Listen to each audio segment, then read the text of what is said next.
The human brain is a network of approximately 100 billion neurons.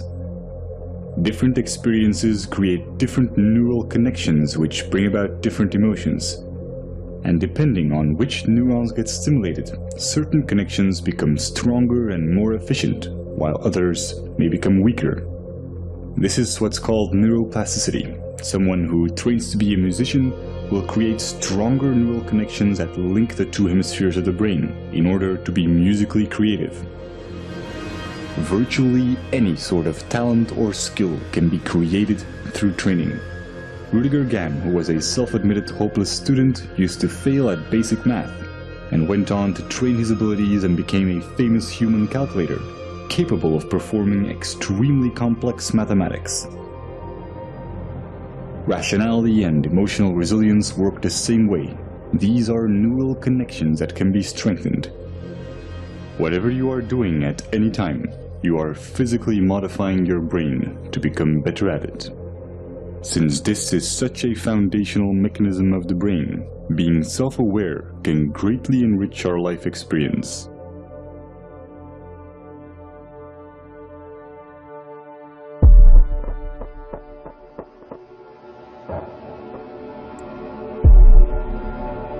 Specific neurons and neurotransmitters, such as norepinephrine, trigger a defensive state when we feel that our thoughts have to be protected from the influence of others.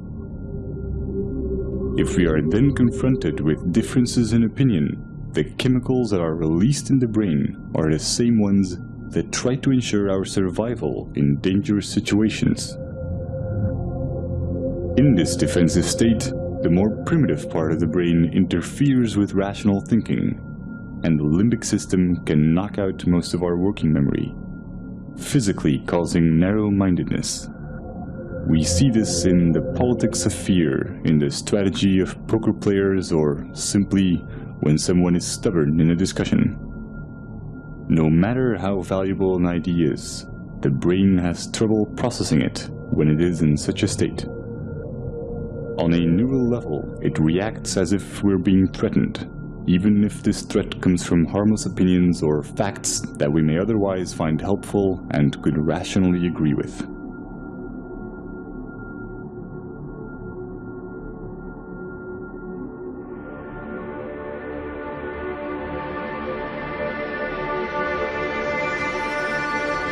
But when we express ourselves and our views are appreciated, these defense chemicals decrease in the brain, and dopamine neurotransmission activates the reward neurons, making us feel empowered and increasing our self-esteem. Our beliefs have a profound impact on our body chemistry. This is why placebos can be so effective. Self-esteem or self-belief is closely linked to the neurotransmitter serotonin.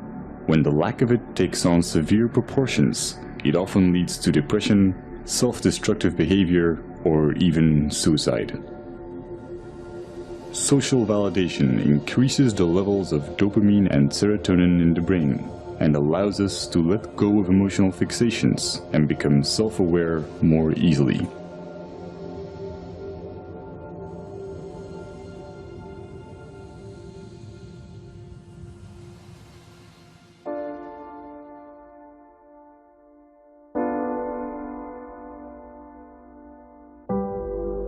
Social psychology often looks at the basic human need to fit in and calls this the normative social influence. When we grow up, our moral and ethical compass is almost entirely forged by our environment, so our actions are often a result of the validation we get from society. But new developments in neuroscience are giving us a better understanding of culture and identity. Recent neurological research has confirmed the existence of empathetic mirror neurons. When we experience an emotion or perform an action, specific neurons fire, but when we observe someone else performing this action, or when we imagine it, many of the same neurons will fire again, as if we were performing the action ourselves. These empathy neurons connect us to other people, allowing us to feel what others feel. And since these neurons respond to our imagination, we can experience emotional feedback from them as if it came from someone else. This system is what allows us to self-reflect. The mirror neuron does not know the difference between it and others, and is the reason why we are so dependent of social validation and why we want to fit in. We are in a constant duality between how we see ourselves and how others see us. This can result in confusion in terms of identity and self-esteem, and brain scans show that we experience these negative emotions even before we are aware of them. But when we are self-aware, we can alter misplaced emotions because we control the thoughts that cause them. This is a neurochemical consequence of how memories become labeled when retrieved, and how they are restored through protein synthesis. Self-observing profoundly changes the way our brain works. It activates the self-regulating neocortical regions, which give us an incredible amount of control over our feelings. Every time we do this, our rationality and emotional resilience are strengthened. When we are not being self-aware, most of our thoughts and actions are impulsive. And the idea that we are randomly reacting and not making conscious choices is instinctively frustrating. The brain resolves this by creating explanations for our behavior and physically rewriting it into our memories through memory reconsolidation, making us believe that we were in control of our actions. This is also called backward rationalization, and it can leave most of our negative emotions unresolved and ready to be triggered at any time. They become a constant fuel to our confusion, as our brain will keep trying to justify why we behaved irrationally.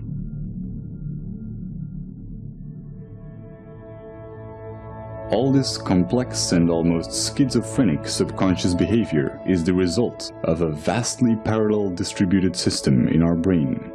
There is no specific center of consciousness. The appearance of a unity is in fact each of these separate circuits being enabled and being expressed at one particular moment in time. Our experiences are constantly changing our neural connections, physically altering the parallel system that is our consciousness. Direct modifications to this can have surreal consequences that bring into question what and where consciousness really is. If your left cerebral hemisphere were to be disconnected from the right, as is the case in split brain patients, you would normally still be able to talk and think from the left hemisphere, while your right hemisphere would have very limited cognitive capacities. Your left brain will not miss the right part, even though this profoundly changes your perception. One consequence of this is that you can no longer describe the right half of someone's face, but you will never mention it. You will never see it as a problem or even realize that something has changed. Since this affects more than just your perception of the real world and also applies to your mental images, it is not just a sensory problem, but a fundamental change in your consciousness.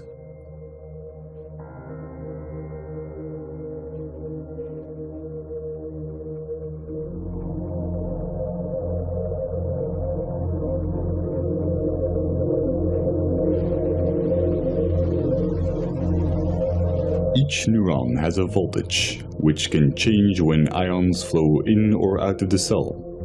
Once a neuron's voltage has reached a certain level, it will fire an electrical signal to other cells, which will repeat the process. When many neurons fire at the same time, we can measure these changes in the form of a wave. Brainwaves underpin almost everything going on in our minds, including memory, attention, and even intelligence. As they oscillate at different frequencies, they get classified in bands such as alpha, theta, and gamma.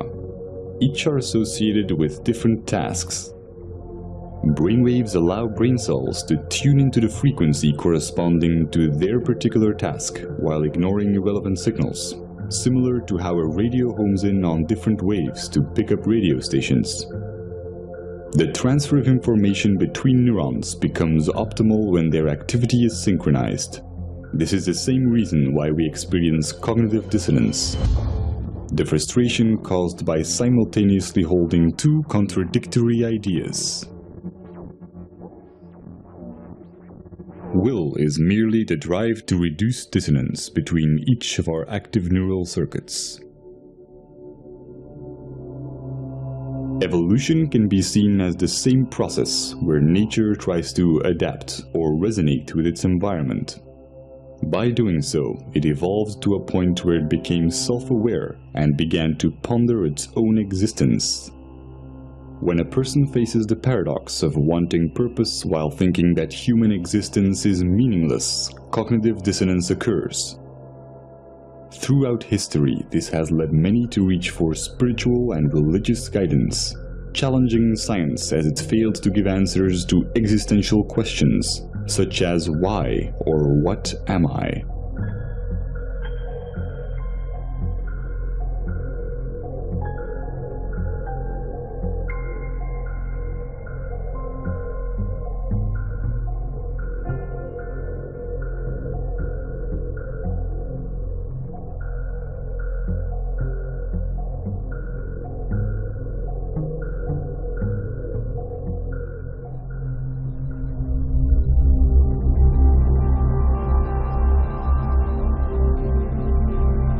The left cerebral hemisphere is largely responsible for creating a coherent belief system in order to maintain a sense of continuity towards our lives.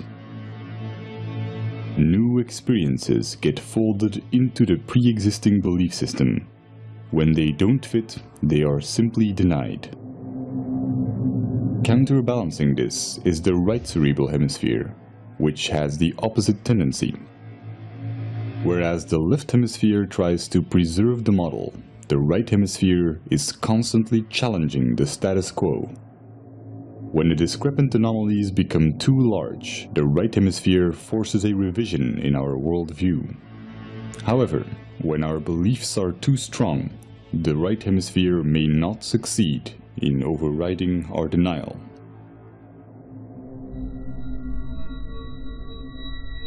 This can create a profound confusion when mirroring others. When the neural connections that physically define our belief system are not strongly developed or active, then our consciousness, the unity of all the separate active circuits at that moment, may consist mainly of activity related to our mirror neurons. Just as when we experience hunger, our consciousness consists mostly of other neural interactions for consuming food. This is not the result of some core self giving commands to different cerebral areas. All the different parts of the brain become active and inactive and interact without a core. Just as the pixels on a screen can express themselves as a recognizable image when in unity, the convergence of neural interaction expresses itself as consciousness.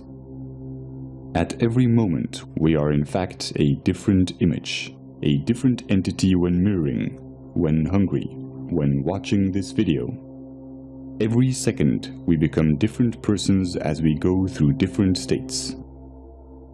When we use our mirror neurons to look at ourselves, we may construct the idea of identity. But if we do this with our scientific understandings, we see something completely different. The neural synergies that produce our oscillating consciousness go far beyond our own neurons. We are equally the result of cerebral hemispheres interacting electrochemically, as we are of the senses connecting our neurons to other neurons in our environment. Nothing is external. This is not a hypothetical philosophy. It is the basic property of mirror neurons, which allow us to understand ourselves through others. Seeing this neural activity as your own while excluding the environment would be a misconception. Our superorganismal features are also reflected in evolution, where our survival as primates relied on our collective abilities. Over time, the neocortical regions evolved to permit the modulation of primitive instincts and the overriding of hedonistic impulses for the benefit of the group. Our selfish genes have come to promote reciprocal social behaviors in superorganismal structures, effectively discarding the notion of survival of the fittest. The brain's neural activity resonates most coherently when there is no dissonance between these advanced new cerebral regions and the older, more primitive ones. What we traditionally call selfish tendencies is only a narrow interpretation of what self-serving behavior entails, wherein human characteristics are perceived through the flawed paradigm of identity, instead of through a scientific view on what we are. A momentary expression of an ever-changing unity with no center. The psychological consequences of this as an objective belief system allow self-awareness without attachment to the imagined self, causing dramatic increases in mental clarity, social conscience, self-regulation, and what's often described as being in the moment.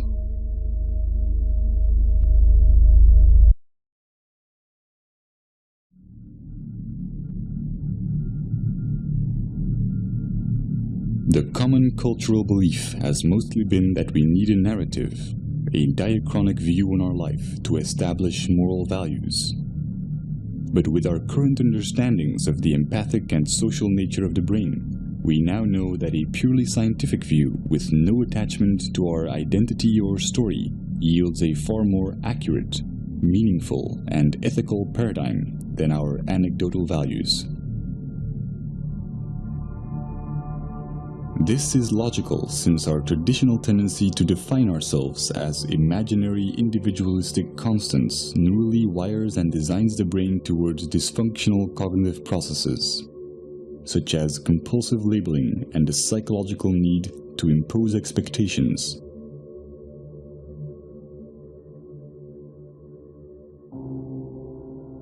Practical labeling underpins all forms of interactions in our daily lives. But by psychologically labeling the self as internal and the environment as external, we constrain our own neurochemical processes and experience a diluted disconnection.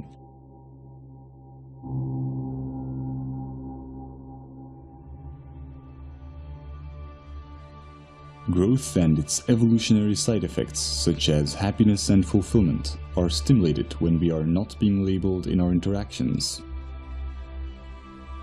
We may have many different views and disagree with one another in practical terms, but interactions that nevertheless accept us for who we are without judgment are neuropsychological catalysts that wire the human brain to acknowledge others and accept rationally verified belief systems without dissonance. Stimulating this type of neural activity and interaction alleviates the need for distraction or entertainment and creates cycles of constructive behavior in our environment.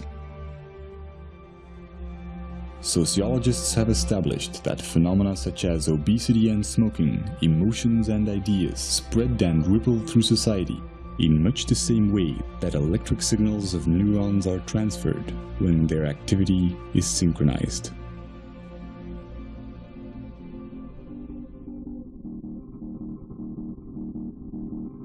We are a global network of neurochemical reactions, and the self-amplifying cycle of acceptance and acknowledgement, sustained by the daily choices in our interactions, is the chain reaction that will ultimately define our collective ability to overcome imagined differences and look at life in the grand scheme of things.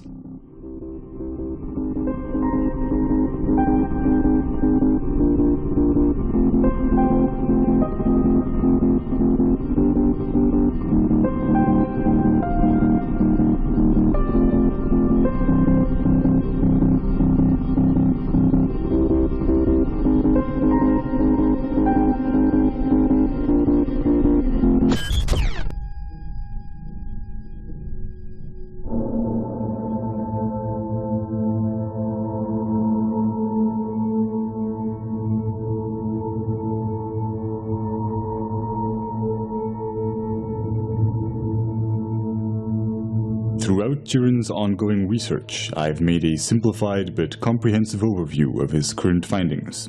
This is my interpretation of the first few months of his work on unifying quantum physics and relativity.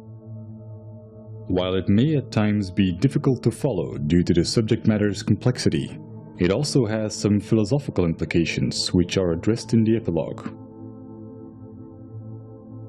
Over the past century, many groundbreaking discoveries have led to scientific paradigm shifts in our understanding of the world. Einstein's theory of relativity revealed how time and space are the same fabric, while Niels Bohr's research helped us understand the building blocks of matter through quantum physics, a realm that only exists as an abstract physical description. Afterwards, Louis de Broglie discovered that all matter, and not just photons or electrons, has a quantized wave-particle duality. These breakthroughs have led to new schools of thought about the nature of reality and have inspired popular metaphysical and pseudoscientific theories, such as the human mind being able to command the universe through positive thinking. However attractive, these theories have no verifiable evidence and can slow down scientific progress.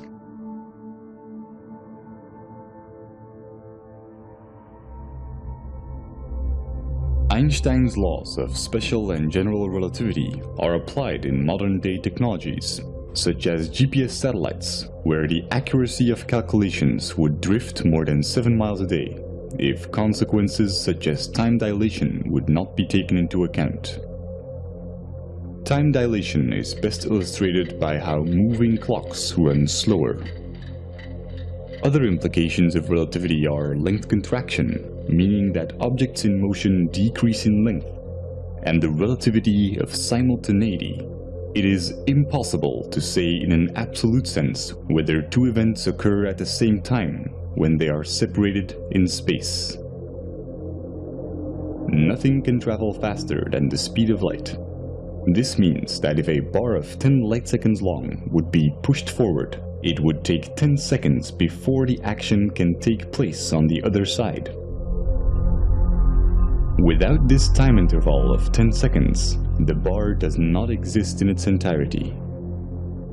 This is not due to our limitations as observers, but due to an inherent consequence of relativity, where time and space are interconnected and cannot exist without each other.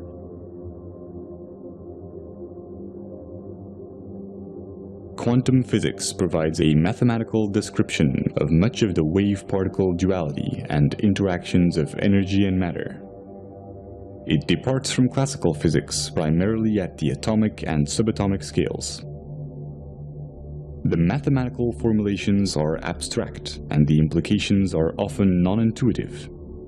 A quantum is the minimum unit of any physical entity involved in an interaction.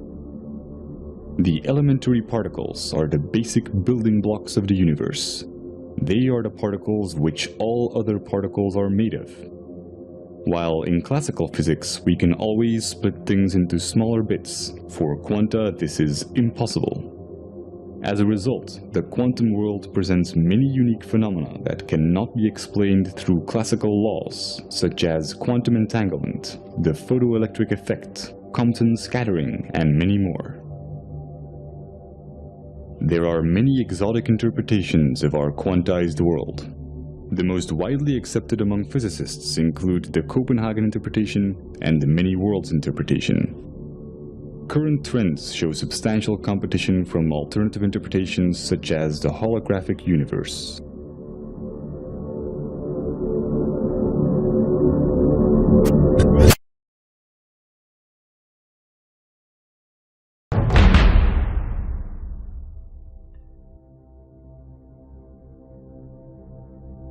While both quantum physics and Einstein's laws of relativity are essential to our scientific understandings of the universe, there are many unsolved scientific problems, and thus far no unifying theory. Some of the current questions are: why is there more observable matter than antimatter in the universe? What is the nature of the arrow of time? What is the origin of mass? One of the most important keys to finding the answer to these problems are de Broglie's equations, for which he was awarded the Nobel Prize in Physics. This formula shows how all matter has a wave-particle duality, meaning that there are moments in which it behaves as a wave, and others where it behaves as a particle.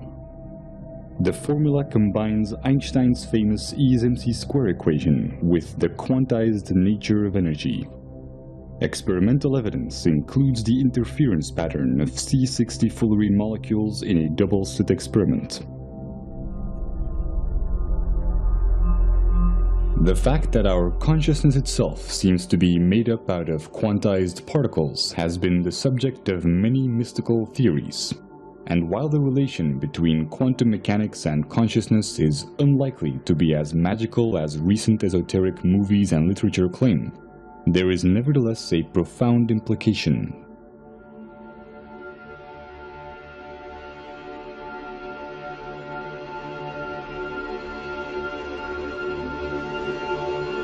As de Broglie's equations apply to all matter, we can fundamentally establish that C equals HF, where C stands for consciousness, H for the constant of Planck, and F for frequency. C is responsible for what we experience as the now, a quantized or minimum unit of an interaction. The sum of all moments C up till the current moment is what shapes our concept of life. This is not a philosophical or theoretical statement, but an inherent consequence of all matter and energy being quantized. The formula shows how life and death are abstract constructions of C. Another consequence of de Broglie's equations is that the rate at which matter or energy fluctuates and acts like a wave or a particle is relative to the frequency of the frame of reference. Increases in frequency due to velocity are relative to others and bring about phenomena such as time dilation. The underlying reason is the unaffected experience of time relative to the reference frame, where space and time are properties of quanta, and not the other way around.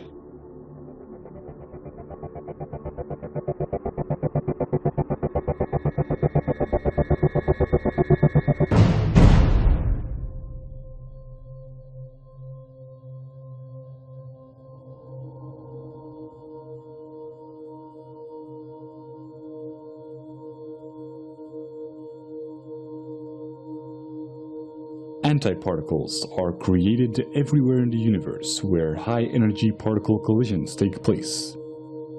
This process is artificially simulated in particle accelerators. When matter is created, antimatter is created simultaneously. Hence why the lack of antimatter in the universe is one of the biggest unsolved questions in physics to date. When we trap antiparticles through electromagnetic fields, we can study their properties. The quantum state of particles and antiparticles can be interchanged by applying the charge conjugation, parity, and time reversal operators. To clarify, if a physicist whose body was made of antimatter would do experiments in a laboratory also made of antimatter, using chemicals and substances of antiparticles, he would find almost exactly the same results as his matter counterpart. But when they would merge, immense energy would be released proportional to their mass. Very recently, Fermilab discovered how quanta such as mesons are switching 3 trillion times per second from matter to antimatter. When we study the universe from a quantized frame of reference C, we have to take into account all experimental evidence that applies to quanta. This includes how matter and antimatter are created simultaneously in particle accelerators, and how mesons switch back and forth between one and the other. This has significant consequences when applied to C. From a quantum perspective, every instance of C has an anti-C. This explains the missing symmetry or antimatter in the universe and is closely related to the arbitrary choice of emitter and absorber in the Wheeler-Feynman time-symmetric theory. The unperturbed time t in the uncertainty principle is the required time or cycle for quanta to exist. Similar as observed in mesons, our personal experience of time or interval of the current moment reaches its threshold when c is cancelled out by its anti-c. C's interpretation of this single self-annihilating moment is framed within an abstract arrow of time. If we then want to define interaction and look at the basic properties of the wave-particle duality of quanta, all interactions would consist of interference and resonance. But since this isn't enough to explain the fundamental forces, we are required to use different models. This includes the standard model, which mediates the dynamics of the known subatomic particles through force carriers, and Einstein's general relativity, which describes macroscopic phenomena such as the orbits of planets, which follow a curvature or ellipse in space and a helix in space-time. But Einstein's model of space-time doesn't hold up on quantum levels, and the standard model needs additional force carriers to explain the origin of mass. Without success, a unification of both models or theory of everything has been subject of much research.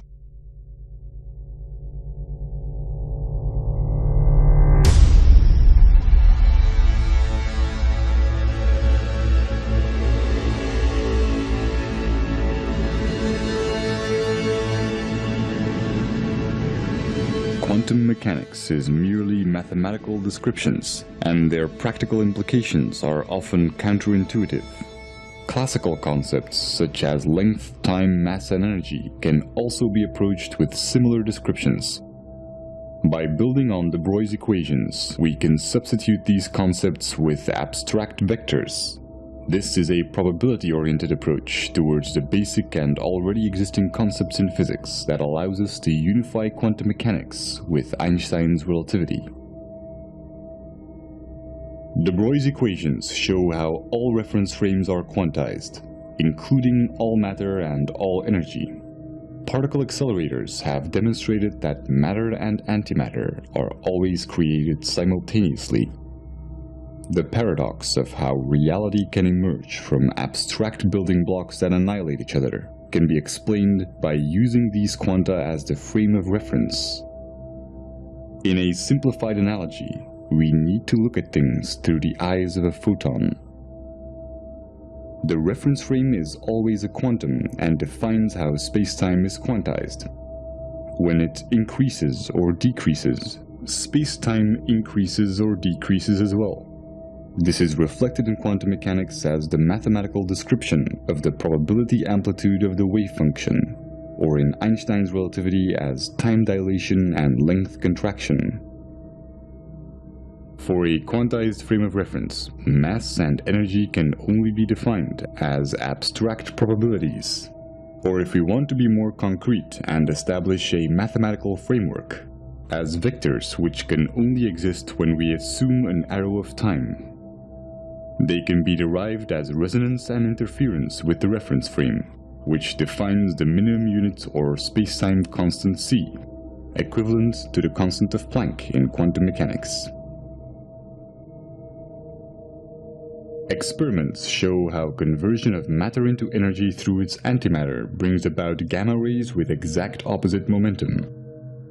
What seems to be a conversion is the ratio between opposite vectors interpreted as distance and time, matter and antimatter, mass and energy, or interference and resonance within the abstract arrow of time of c. The sum of opposite vectors is always zero. This is the reason for the symmetry or conservation laws in physics, or why at the speed of c, time and space are zero due to length contraction and time dilation. A consequence is the Heisenberg uncertainty principle, which states that certain pairs of physical properties, such as position and momentum, cannot be known simultaneously to high precision. In a sense, a single particle is its own field. This does not explain our sense of continuity, where c cancels itself out within its own required interval.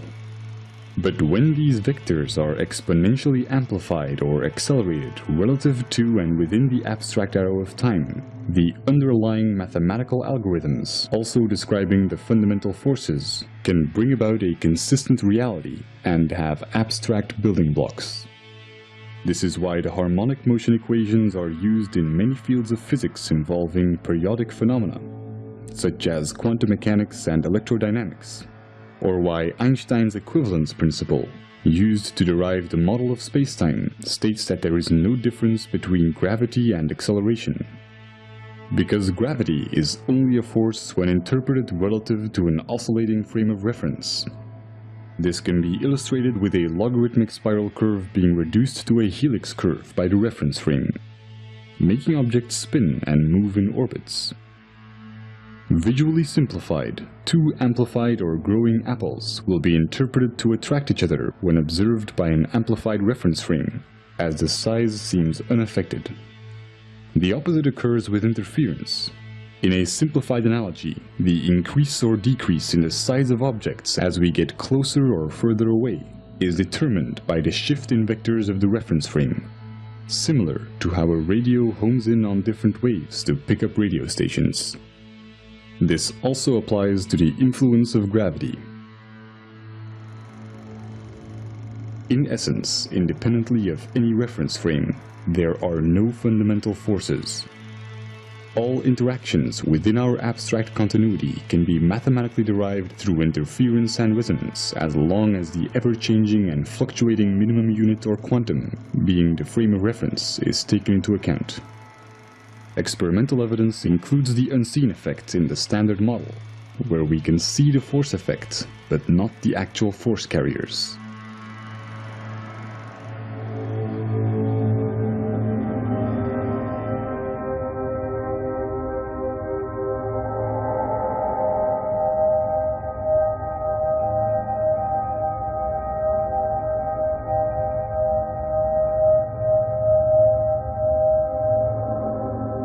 The consistent continuity of reality does not require quanta to have any specific sequence in time. A quantum is not subject to any notion of space or time and can occupy all of its possible quantum states simultaneously. This is called quantum superposition and has been demonstrated in experiments such as the double-slit experiment or quantum teleportation, where every electron in the universe, for example, could be the exact same one. The only requirement for an abstract arrow of time and consistent continuity or reality is the algorithm describing the pattern or abstract sequence of vectors. Since this continuity brings about our ability to be self-aware, it inherently makes us subject to its mathematical consequences, the fundamental laws of physics. Interaction is merely an interpretation of what is essentially an abstract pattern. This is why quantum mechanics can only provide mathematical descriptions, since it can only describe patterns within infinite probabilities. When a probability is expressed as C, the information necessary to describe the current moment or probability amplitude of C is also what embodies the arrow of time. The nature of the arrow of time is one of the biggest unsolved problems in physics and has been responsible for many new popular interpretations. The holographic principle, for example, a property of quantum gravity and string theories, theorizes how the entire universe can be seen as an information structure of only 2 dimensions.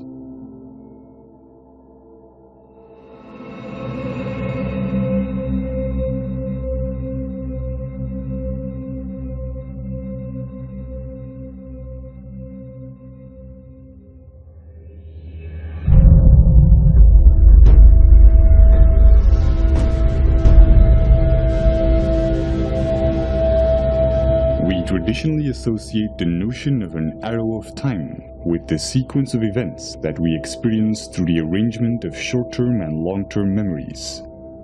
We can only have memories about the past, and not about the future, and we've always assumed that this reflects the flow of time.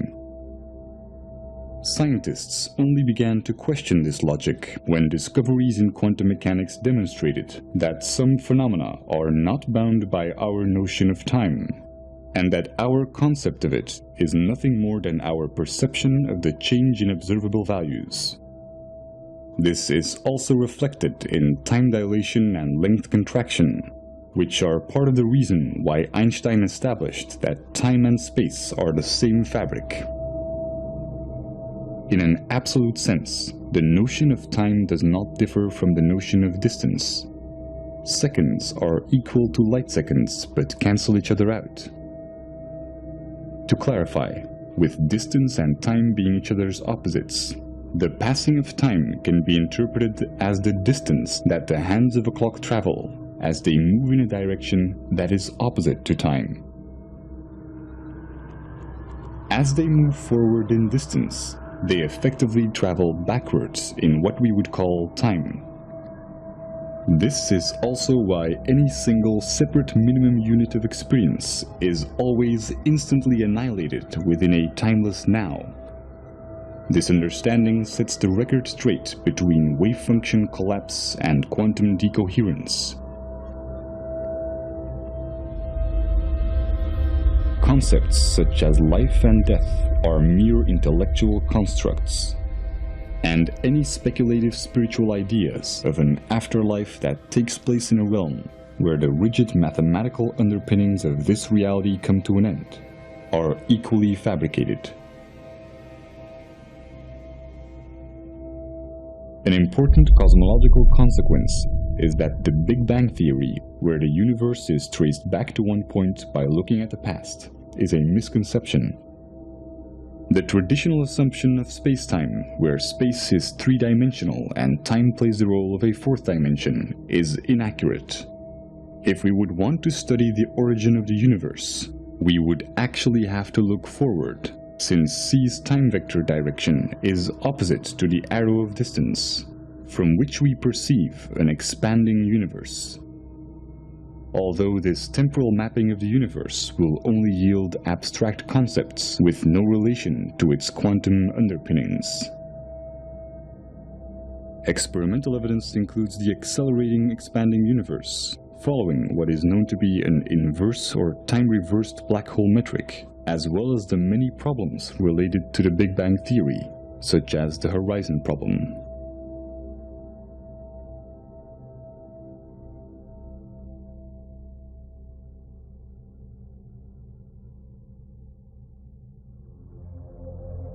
These derivations could bring up questions about free will, since awareness seems to only take place after the action within our perception of time. Most neurological investigations that have shed light on this question show that action is indeed taken before becoming conscious of it. But a deterministic point of view is based on an erroneous concept of time, as is illustrated by the mathematical probability descriptions in quantum mechanics. These understandings will be relevant for future neurological research, since they show how any neural circuit is a vector with direction, underpinning cognitive dissonance and interference or resonance within C. The ability to understand and consciously alter these directions, acquired through billions of years of evolution, confirms how important our belief systems are in expanding our awareness, and how they affect our working memory, which is responsible for the extent to which we can make connections and for the neural processes that create meaning. It also explains how artificial awareness will require a network of independent processors instead of a linear sequence of complex algorithms.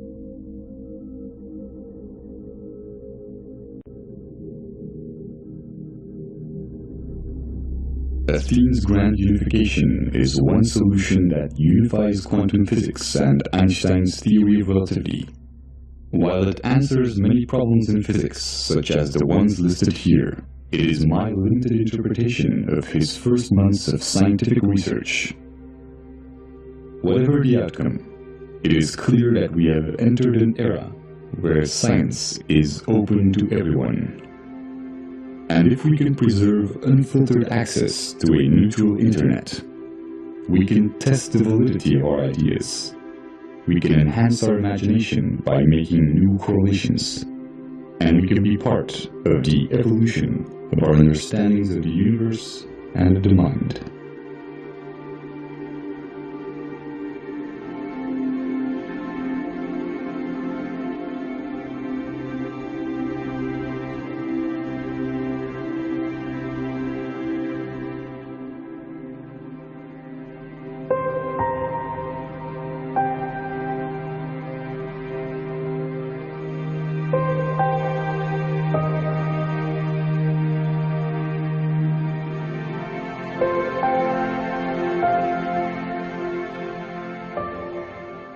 In quantum mechanics, we have learned to approach reality differently and see everything as probabilities instead of certainties.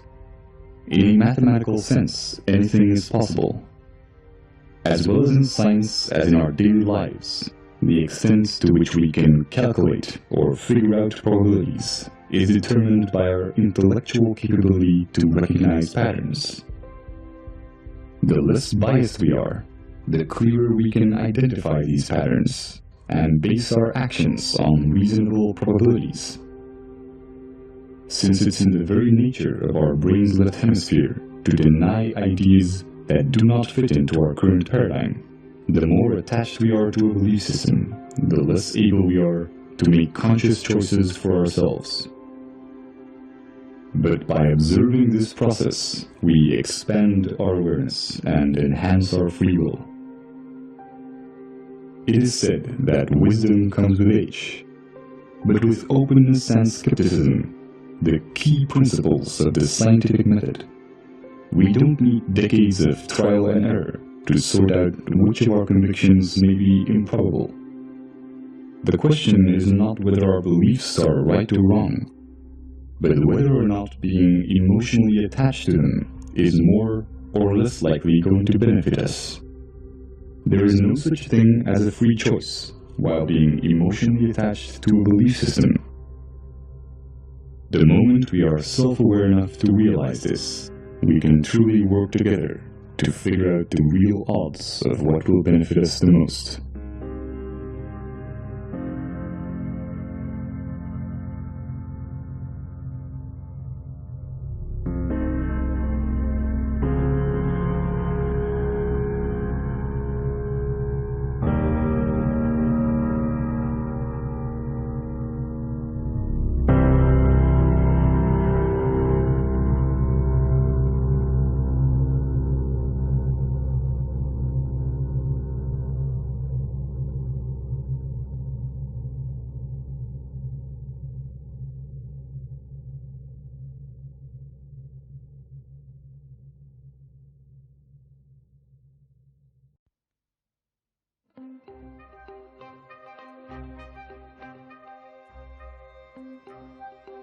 While many quantum experiments focus on observing tiny entities like electrons and photons, quantum phenomena permeate our existence, operating across all scales.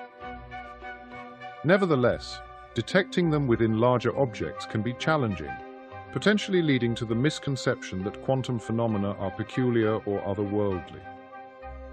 Quantum science bridges gaps in our understanding of physics, providing a more comprehensive perspective on our daily lives. Quantum breakthroughs have become integral to our fundamental comprehension of materials, chemistry, biology, and astronomy. These discoveries represent a valuable wellspring of innovation, spawning devices like lasers and transistors, and facilitating advancements in technologies once deemed purely speculative, such as quantum computing.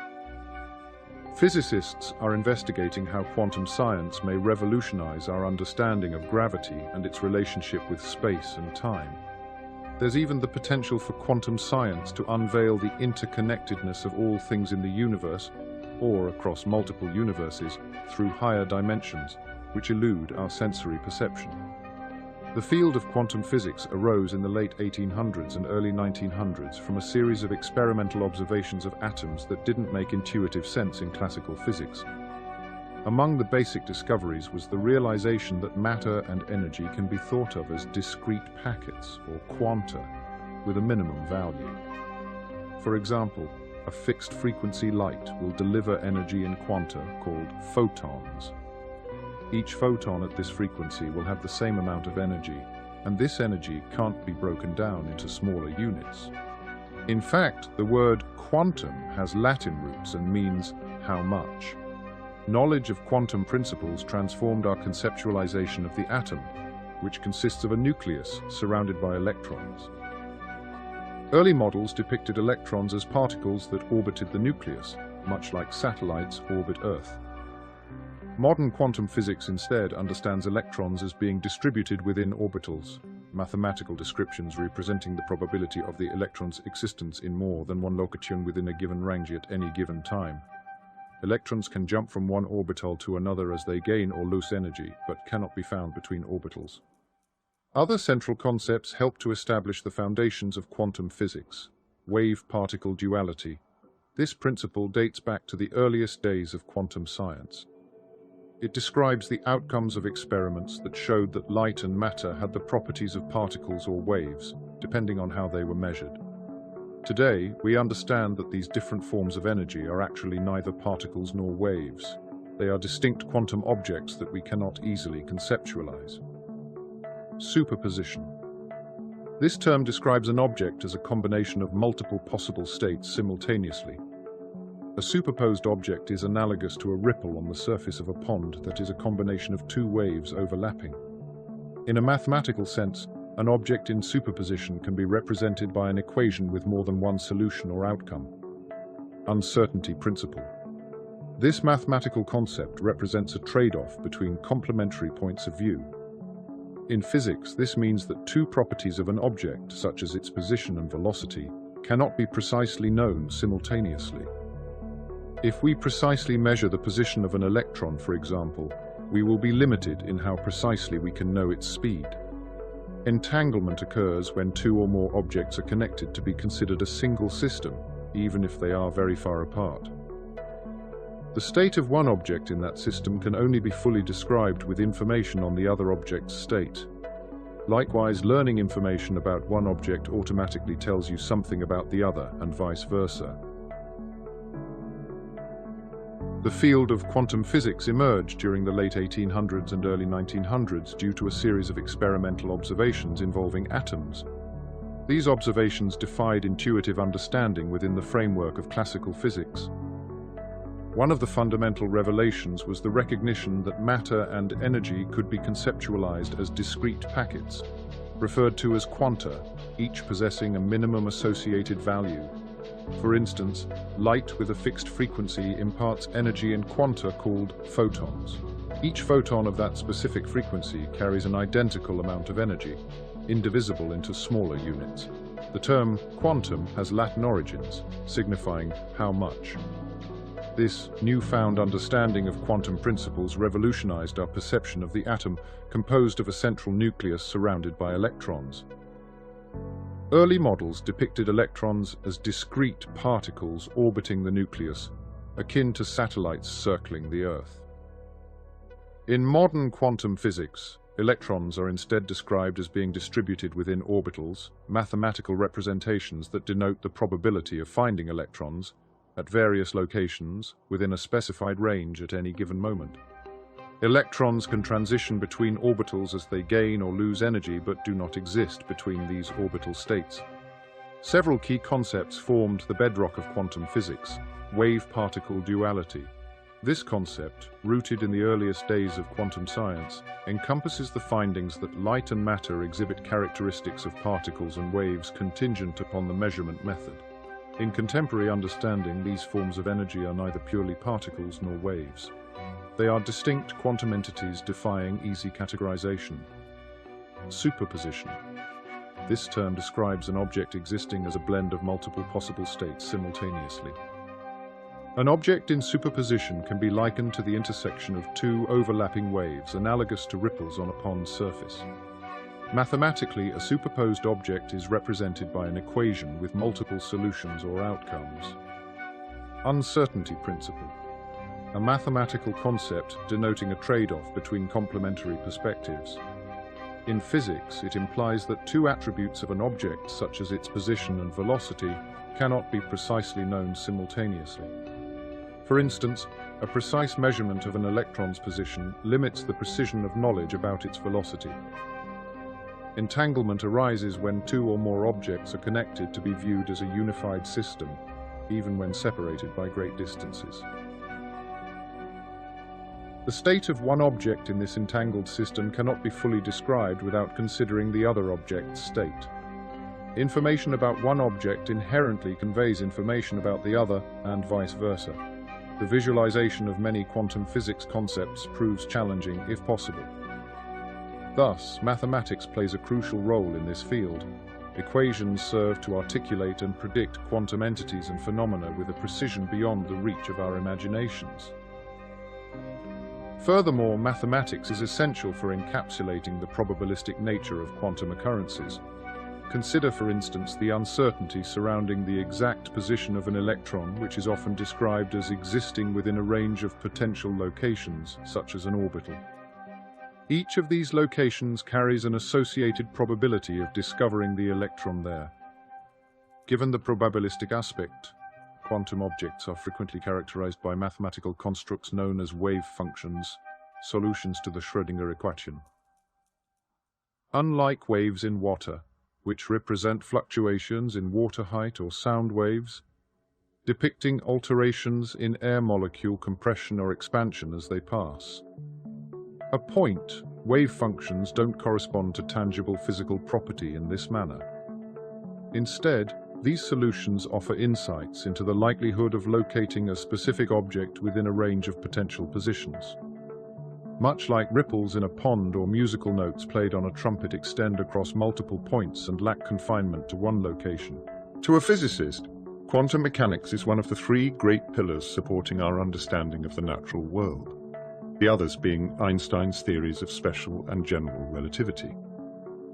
Einstein's theories deal with the nature of space and time and the force of gravity. Quantum mechanics deals with everything else. And one can argue that it doesn't matter a jot whether it's evocative, bewildering, or fascinating. It's simply a physical theory that describes the way things behave.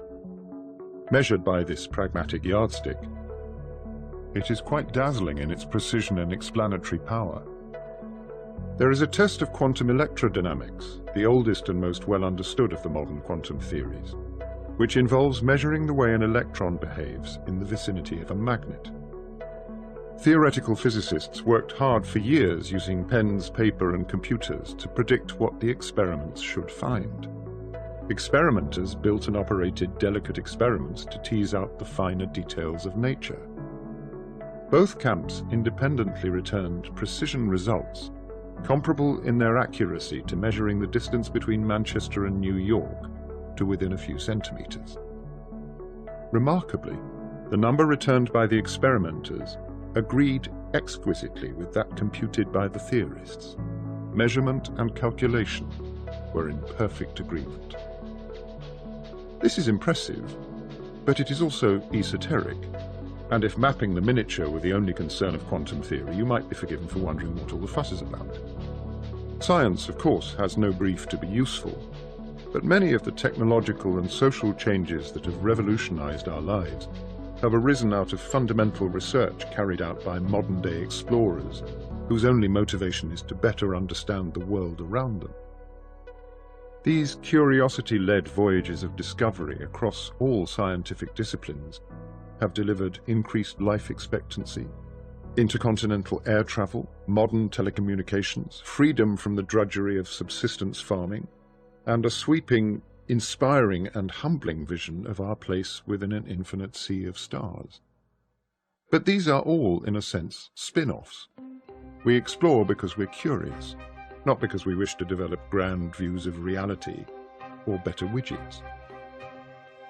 Quantum theory is perhaps the prime example of the infinitely esoteric becoming the profoundly useful. Esoteric because it describes a world in which a particle really can be in several places at once, and moves from one place to another by exploring the entire universe simultaneously. Useful because understanding the behavior of the smallest building blocks of the universe underpins our understanding of everything else. This claim borders on the hubristic because the world is filled with diverse and complex phenomena. Notwithstanding this complexity, we have discovered that everything is constructed out of a handful of tiny particles that move around according to the rules of quantum theory. The rules are so simple that they can be summarized on the back of an envelope. And the fact that we do not need a whole library of books to explain the essential nature of things is one of the greatest mysteries of all. It appears that the more we understand about the elemental nature of the world, the simpler it looks. We will, in due course, explain what these basic rules are and how the tiny building blocks conspire to form the world. But lest we get too dazzled by the underlying simplicity of the universe, a word of caution is in order. Although the basic rules of the game are simple, their consequences are not necessarily easy to calculate. Our everyday experience of the world is dominated by the relationships between vast collections of many trillions of atoms. And to try to derive the behavior of plants and people from first principles would be folly. Admitting this doesn't diminish the point. All phenomena really are underpinned by the quantum physics of tiny particles. Consider the world around you. You are holding a book made of paper, the crushed pulp of a tree. Unless, of course, you're reading an electronic version of the book or listening to the audiobook, in which case you will need to exercise your imagination. Trees are machines able to take a supply of atoms and molecules, break them down, and rearrange them into cooperating colonies composed of many trillions of individual parts. They do this using a molecule known as chlorophyll, composed of over 100 carbon, hydrogen, and oxygen atoms twisted into an intricate shape, with a few magnesium and nitrogen atoms bolted on.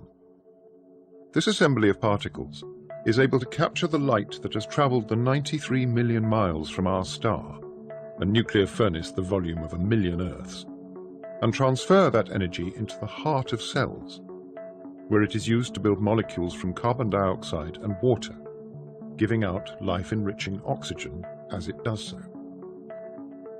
It's these molecular chains that form the superstructure of trees and all living things, and the paper in your book. You can read the book and understand the words because you have eyes that can convert the scattered light from the pages into electrical impulses that are interpreted by your brain, the most complex structure we know of in the universe. We have discovered that all these things are nothing more than assemblies of atoms, and that the wide variety of atoms are constructed using only 3 particles: electrons, protons, and neutrons. We've also discovered that protons and neutrons are themselves made up of smaller entities called quarks. And that is where things stop, as far as we can tell today. Underpinning all of this is quantum theory. The picture of the universe we inhabit, as revealed by modern physics, is therefore one of underlying simplicity. Elegant phenomena dance away out of sight, and the diversity of the macroscopic world emerges.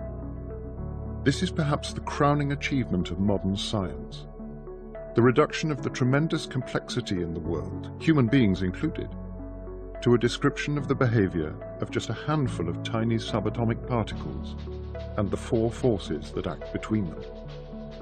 The best descriptions we have of 3 of the forces, the strong and weak nuclear forces that operate deep within the atomic nucleus, and the electromagnetic force that glues atoms and molecules together, are provided by quantum theory. Only gravity, the weakest but perhaps most familiar of the 4, does not at present have a satisfactory quantum description. Quantum theory does admittedly have something of a reputation for weirdness, and there have been reams of drivel penned in its name. Cats can be both alive and dead, particles can be in 2 places at once, Heisenberg says everything is uncertain. These things are all true, but the conclusion so often drawn that since something strange is afoot in the microworld, we are steeped in mystery, is most definitely not. Extrasensory perception, mystical healing, Vibrating bracelets to protect us from radiation, and who knows what else are regularly smuggled into the pantheon of the possible under the cover of the word quantum. This is nonsense born from a lack of clarity of thought, wishful thinking, genuine or mischievous misunderstanding, or some unfortunate combination of all of the above. Quantum theory describes the world with precision, using mathematical laws as concrete as anything proposed by Newton or Galileo. That is why we can compute the magnetic response of an electron with such exquisite accuracy. Quantum theory provides a description of nature that, as we shall discover, has immense predictive and explanatory power, spanning a vast range of phenomena from silicon chips to stars. Quantum theory was precipitated, as is often the case in science, by the discovery of natural phenomena that could not be explained by the scientific paradigms of the time. For quantum theory, these were many and varied. A cascade of inexplicable results caused excitement and confusion, and catalyzed a period of experimental and theoretical innovation that truly deserves to be accorded that most cliched label, a golden age. The names of the protagonists are etched into the consciousness of every student of physics and dominate undergraduate lecture courses even today. Rutherford, Bohr, Planck, Einstein, Pauli, Heisenberg, Schrödinger, Dirac. There will probably never again be a time in history where so many names become associated with scientific greatness in the pursuit of a single goal, a new theory of the atoms and forces that make up the physical world. In 1924, looking back on the early decades of quantum theory, Ernest Rutherford, the New Zealand-born physicist who discovered the atomic nucleus in Manchester, wrote, "The year 1896 marked the beginning of what has been aptly termed the heroic age of physical science. Never before in the history of physics has there been witnessed such a period of intense activity, when discoveries of fundamental importance have followed one another with such bewildering rapidity." But before we travel to 19th century Paris and the birth of quantum theory, what of the word quantum itself? The term entered physics in 1900 through the work of Max Planck. Planck was concerned with finding a theoretical description of the radiation emitted by hot objects, the so-called black body radiation, apparently because he was commissioned to do so by an electric lighting company. The doors to the universe have occasionally been opened by the prosaic.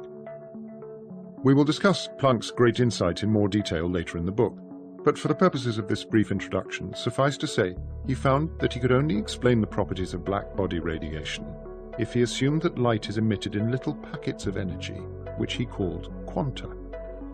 The word itself means packets or discrete.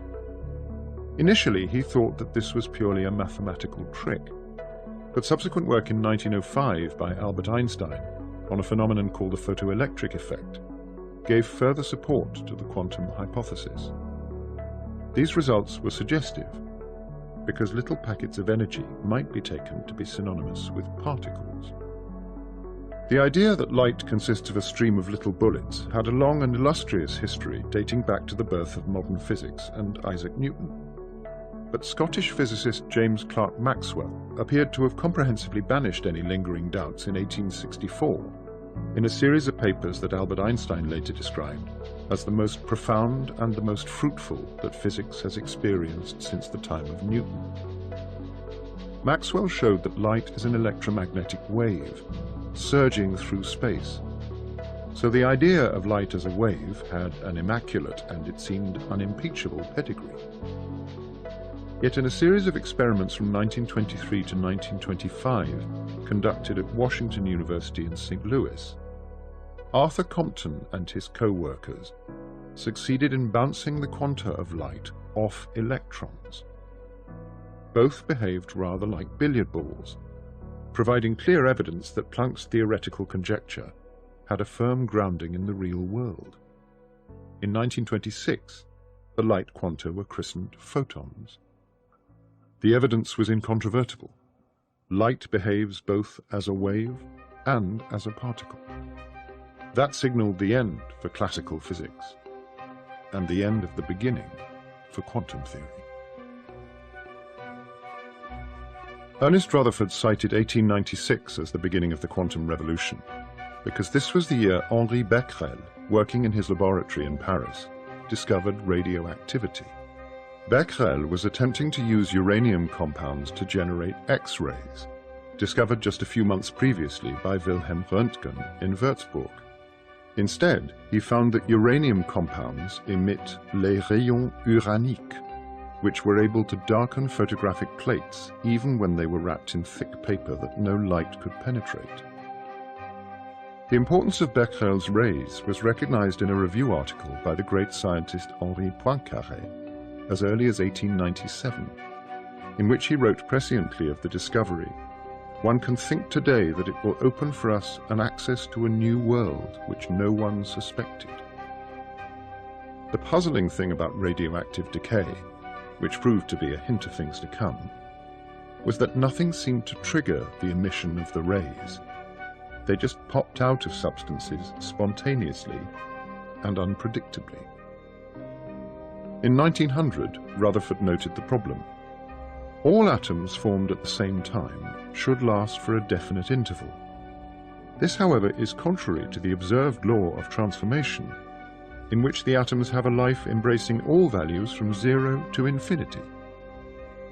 This randomness in the behavior of the microworld came as a shock because, until this point, science was resolutely deterministic. If at some instant in time you knew everything it is possible to know about something, then it was believed you could predict with absolute certainty what would happen to it in the future. The breakdown of this kind of predictability is a key feature of quantum theory. It deals with probabilities rather than certainties, not because we lack absolute knowledge, but because some aspects of nature are, at their very heart, governed by the laws of chance. And so we now understand that it is simply impossible to predict when a particular atom will decay. Radioactive decay was science's first encounter with nature's dice, and it confused many physicists for a long time. Clearly there was something interesting going on inside atoms, although their internal structure was entirely unknown. The key discovery was made by Rutherford in 1911, using a radioactive source to bombard a very thin sheet of gold with a type of radiation known as alpha particles. We now know them to be the nuclei of helium atoms. Rutherford, with his co-workers Hans Geiger and Ernest Marsden, discovered to their immense surprise that around 1 in 8,000 alpha particles did not fly through the gold as expected, but bounced straight back. Rutherford later described the moment in characteristically colourful language. "It was quite the most incredible event that has ever happened to me in my life. It was almost as incredible as if you fired a 15-inch shell at a piece of tissue paper and it came back and hit you." By all accounts, Rutherford was an engaging and no-nonsense individual. He once described a self-important official as being like a Euclidean point. He has position without magnitude.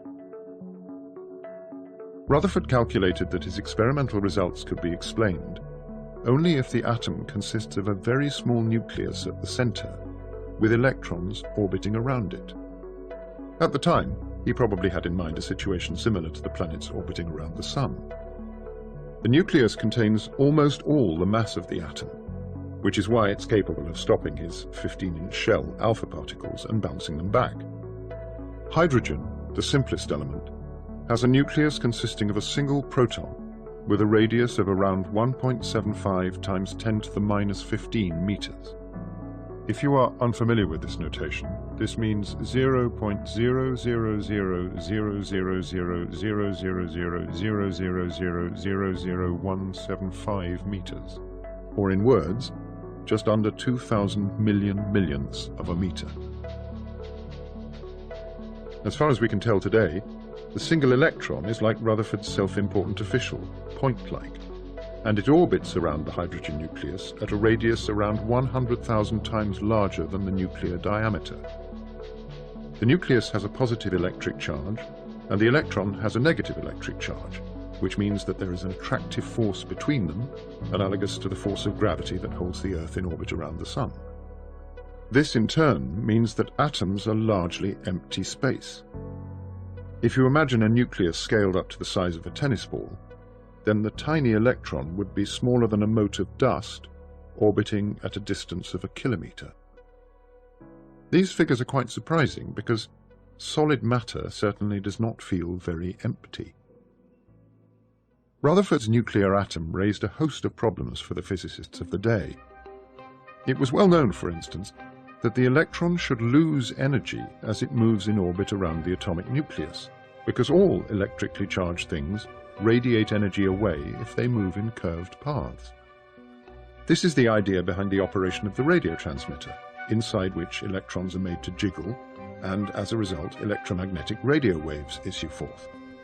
Heinrich Hertz invented the radio transmitter in 1887, and by the time Rutherford discovered the atomic nucleus, there was a commercial radio station sending messages across the Atlantic from Ireland to Canada. So there was clearly nothing wrong with the theory of orbiting charges and the emission of radio waves, and that meant confusion for those trying to explain how electrons can stay in orbit around nuclei.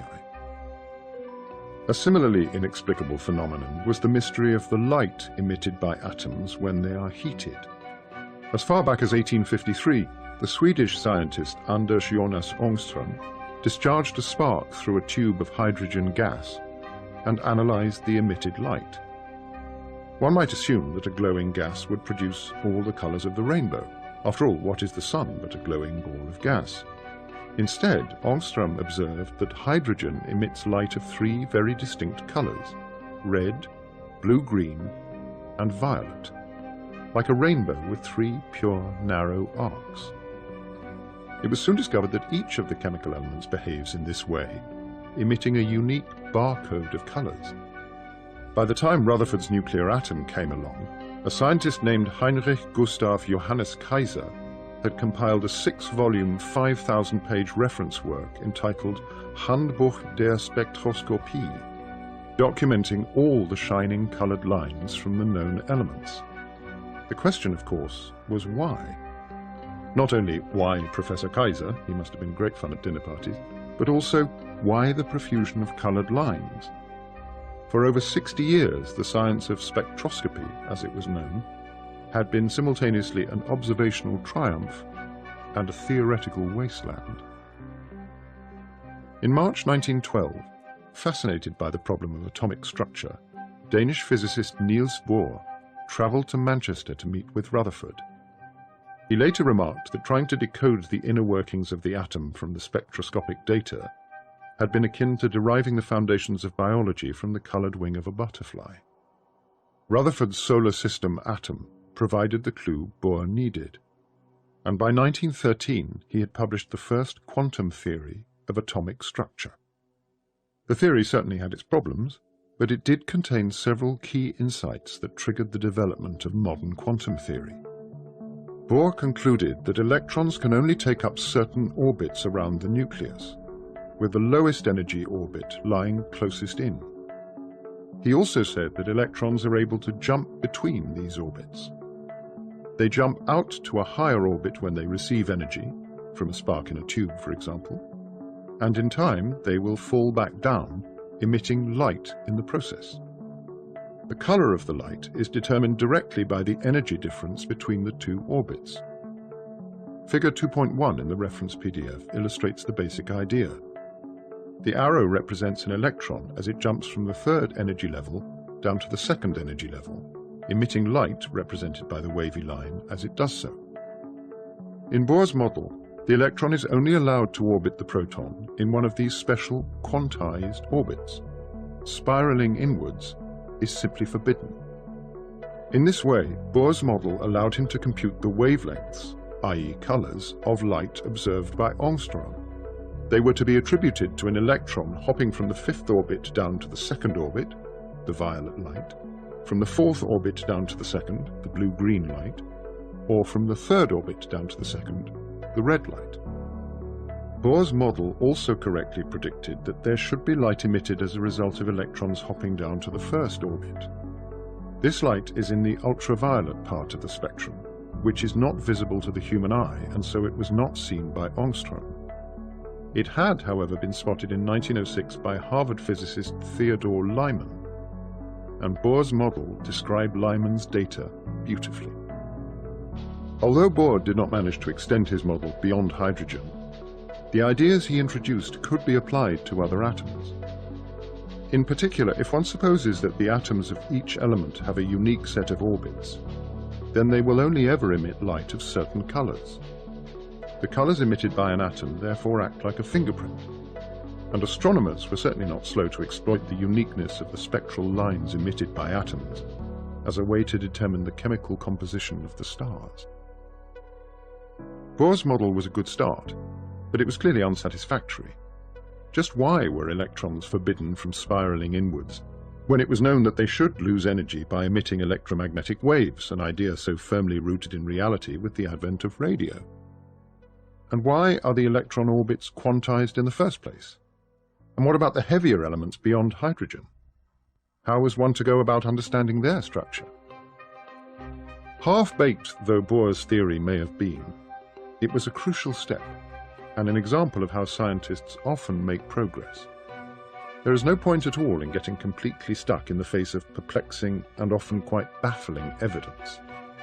In such cases, scientists often make an Ansatz, an educated guess, if you like, and then proceed to compute the consequences of the guess.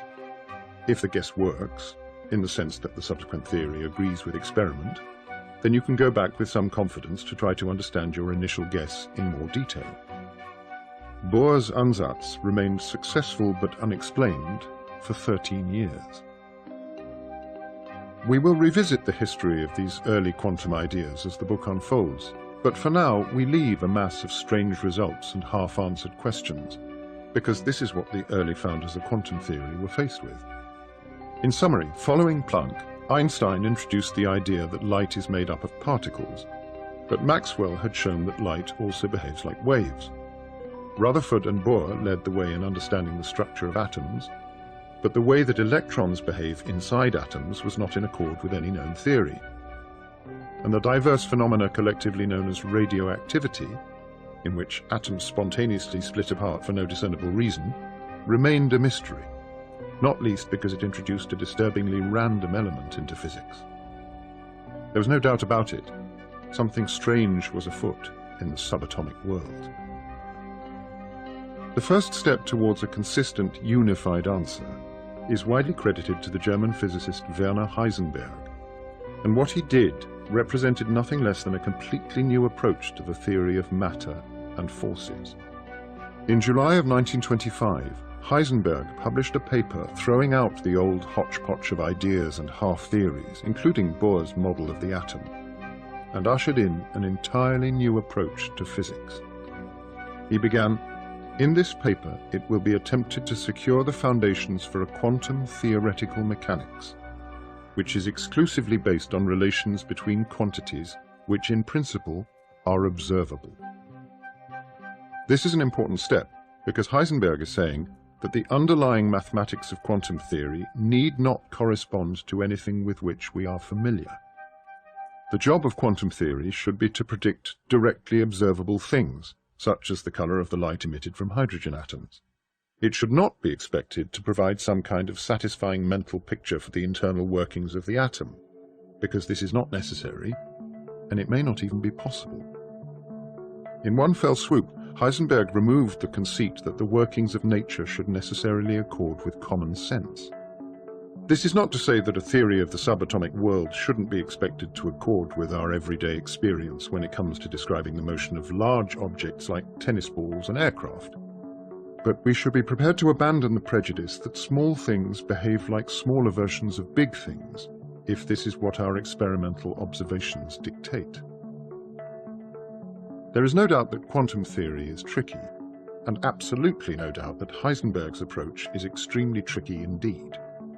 Nobel laureate Steven Weinberg, one of the greatest living physicists, wrote of Heisenberg's 1925 paper, "If the reader is mystified at what Heisenberg was doing, he or she is not alone." I've tried several times to read the paper that Heisenberg wrote on returning from Heligoland, and although I think I understand quantum mechanics, I have never understood Heisenberg's motivations for the mathematical steps in his paper. Theoretical physicists in their most successful work tend to play one of two roles. They are either sages or magicians. It is usually not difficult to understand the papers of sage physicists, but the papers of magician physicists are often incomprehensible. In that sense, Heisenberg's 1925 paper was pure magic. Heisenberg's philosophy, though, is not pure magic. It is simple, and it lies at the heart of our approach in this book. The job of a theory of nature is to make predictions for quantities that can be compared to experimental results. We are not mandated to produce a theory that bears any relation to the way we perceive the world at large. Fortunately, although we are adopting Heisenberg's philosophy, we shall be following Richard Feynman's more transparent approach to the quantum world. We've used the word theory liberally in the last few pages, and before we continue to build quantum theory, it will be useful to take a look at a simpler theory in more detail. A good scientific theory specifies a set of rules that determine what can and cannot happen to some portion of the world. They must allow predictions to be made that can be tested by observation. If the predictions are shown to be false, the theory is wrong and must be replaced. If the predictions are in accord with observation, the theory survives. No theory is true in the sense that it must always be possible to falsify it. As the biologist Thomas Huxley wrote, "Science is organized common sense, where many a beautiful theory was killed by an ugly fact."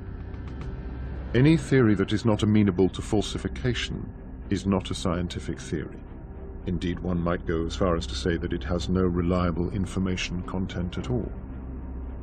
The reliance on falsification is why scientific theories are different from matters of opinion. This scientific meaning of the word theory, by the way, is different from its ordinary usage, where it often suggests a degree of speculation. Scientific theories may be speculative if they have not yet been confronted with the evidence, but an established theory is something that is supported by a large body of evidence. Scientists strive to develop theories that encompass as wide a range of phenomena as possible. And physicists in particular tend to get very excited about the prospect of describing everything that can happen in the material world in terms of a small number of rules. One example of a good theory that has a wide range of applicability is Isaac Newton's theory of gravity, published on the 5th of July 1687 in his Philosophiae Naturalis Principia Mathematica. It was the first modern scientific theory, and although it's subsequently been shown to be inaccurate in some circumstances, it was so good that it is still used today. Einstein developed a more precise theory of gravity, general relativity, in 1915. Newton's description of gravity can be captured in a single mathematical equation. F equals g m1 m2 all over r squared. This may look simple or complicated, depending on your mathematical background. We do occasionally make use of mathematics as this book unfolds. For those readers who find the maths difficult, our advice is to skip over the equations without worrying too much. We will always try to emphasize the key ideas in a way that does not rely on the maths. The maths is included mainly because it allows us to really explain why things are the way they are. Without it, we should have to resort to the physicist guru mentality, whereby we pluck profundities out of thin air, and neither author will be comfortable with guru status. Now let us return to Newton's equation. Imagine there is an apple hanging precariously from a branch. The consideration of the force of gravity triggered by a particularly ripe apple bouncing off his head one summer's afternoon was, according to folklore, Newton's route to his theory.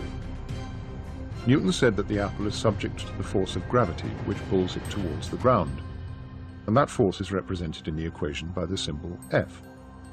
So first of all, the equation allows you to calculate the force on the apple if you know what the symbols on the right-hand side of the equal sign mean. The symbol R stands for the distance between the center of the apple and the center of the Earth. It's R squared because Newton discovered that the force depends on the square of the distance between the objects. In non-mathematical language, this means that if you double the distance between the apple and the center of the Earth, the gravitational force drops by a factor of 4. If you triple the distance, it drops by a factor of 9, and so on. Physicists call this behavior an inverse square law.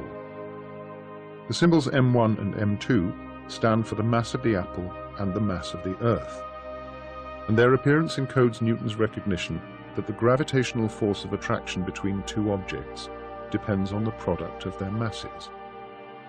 That then begs the question, what is mass? This is an interesting question in itself, and for the deepest answer available today, we'll need to wait until we talk about a quantum particle known as the Higgs boson. Roughly speaking, mass is a measure of the amount of stuff in something. The Earth is more massive than the apple. This kind of statement isn't really good enough, though. Fortunately, Newton also provided a way of measuring the mass of an object independently of his law of gravitation, and it's encapsulated by the second of his three laws of motion, the ones so beloved of every high school student of physics. 1. Every object remains in a state of rest or uniform motion in a straight line unless it is acted upon by a force. 2. An object of mass m undergoes an acceleration a when acted upon by a force F. In the form of an equation, this reads F equals ma. 3. To every action, there is an equal and opposite reaction. Newton's three laws provide a framework for describing the motion of things under the influence of a force. The first law describes what happens to an object when no forces act. The object either just sits still or moves in a straight line at constant speed. We shall be looking for an equivalent statement for quantum particles later on. And it's not giving the game away too much to say that quantum particles do not just sit still. They leap around all over the place, even when no forces are present. In fact, the very notion of force is absent in the quantum theory, and so Newton's second law is bound for the wastepaper basket too. We do mean that, by the way. Newton's laws are heading for the bin because they have been exposed as only approximately correct. They work well in many instances, but fail totally when it comes to describing quantum phenomena. The laws of quantum theory replace Newton's laws and furnish a more accurate description of the world. Newton's physics emerges out of the quantum description, and it's important to realize that the situation is not Newton for big things and quantum for small. It is quantum all the way. Although we aren't really going to be very interested in Newton's third law here, it does deserve a comment or two for the enthusiast. The third law says that forces come in pairs. If I stand up, then my feet press into the earth, and the earth responds by pushing back. This implies that for a closed system, the net force acting on it is zero, and this in turn means that the total momentum of the system is conserved. We shall use the concept of momentum throughout this book, and for a single particle, it is defined to be the product of the particle's mass and its speed, which we write P equals mv. Interestingly, momentum conservation does have some meaning in quantum theory, even though the idea of force does not. For now, though, it is Newton's second law that interests us. F equals ma says that if you apply a known force to something and measure its acceleration, then the ratio of the force to the acceleration is its mass. This in turn assumes we know how to define force, but that's not so hard. A simple but not very accurate or practical way would be to measure force in terms of the pull exerted by some standard thing. An average tortoise, let us say, walking in a straight line with a harness attaching it to the object being pulled.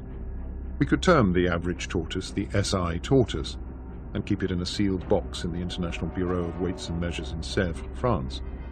2 harnessed tortoises would exert twice the force, 3 would exert 3 times the force, and so on.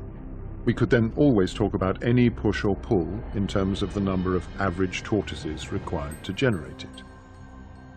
Given this system, which is ridiculous enough to be agreed on by any international committee of standards, but not so ridiculous when you consider that an oft-used unit of power, even to this day, is the horsepower.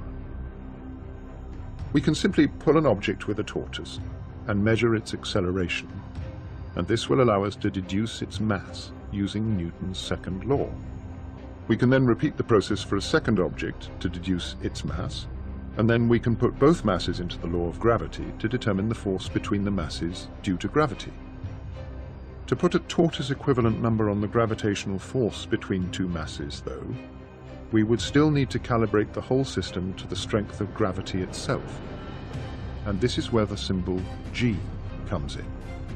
G is a very important number called Newton's gravitational constant, which encodes the strength of the gravitational force. If we doubled G, we would double the force, and this would make the apple accelerate at double the rate towards the ground. It therefore describes one of the fundamental properties of our universe, and we would live in a very different universe if it took on a different value. It's currently thought that G takes the same value everywhere in the universe, and that it has remained constant throughout all of time. It appears in Einstein's theory of gravity too, where it is also a constant. There are other universal constants of nature that we'll meet in this book.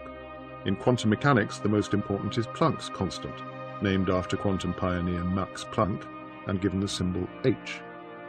We shall also need the speed of light, c, which is not only the speed that light travels in a vacuum, but the universal speed limit.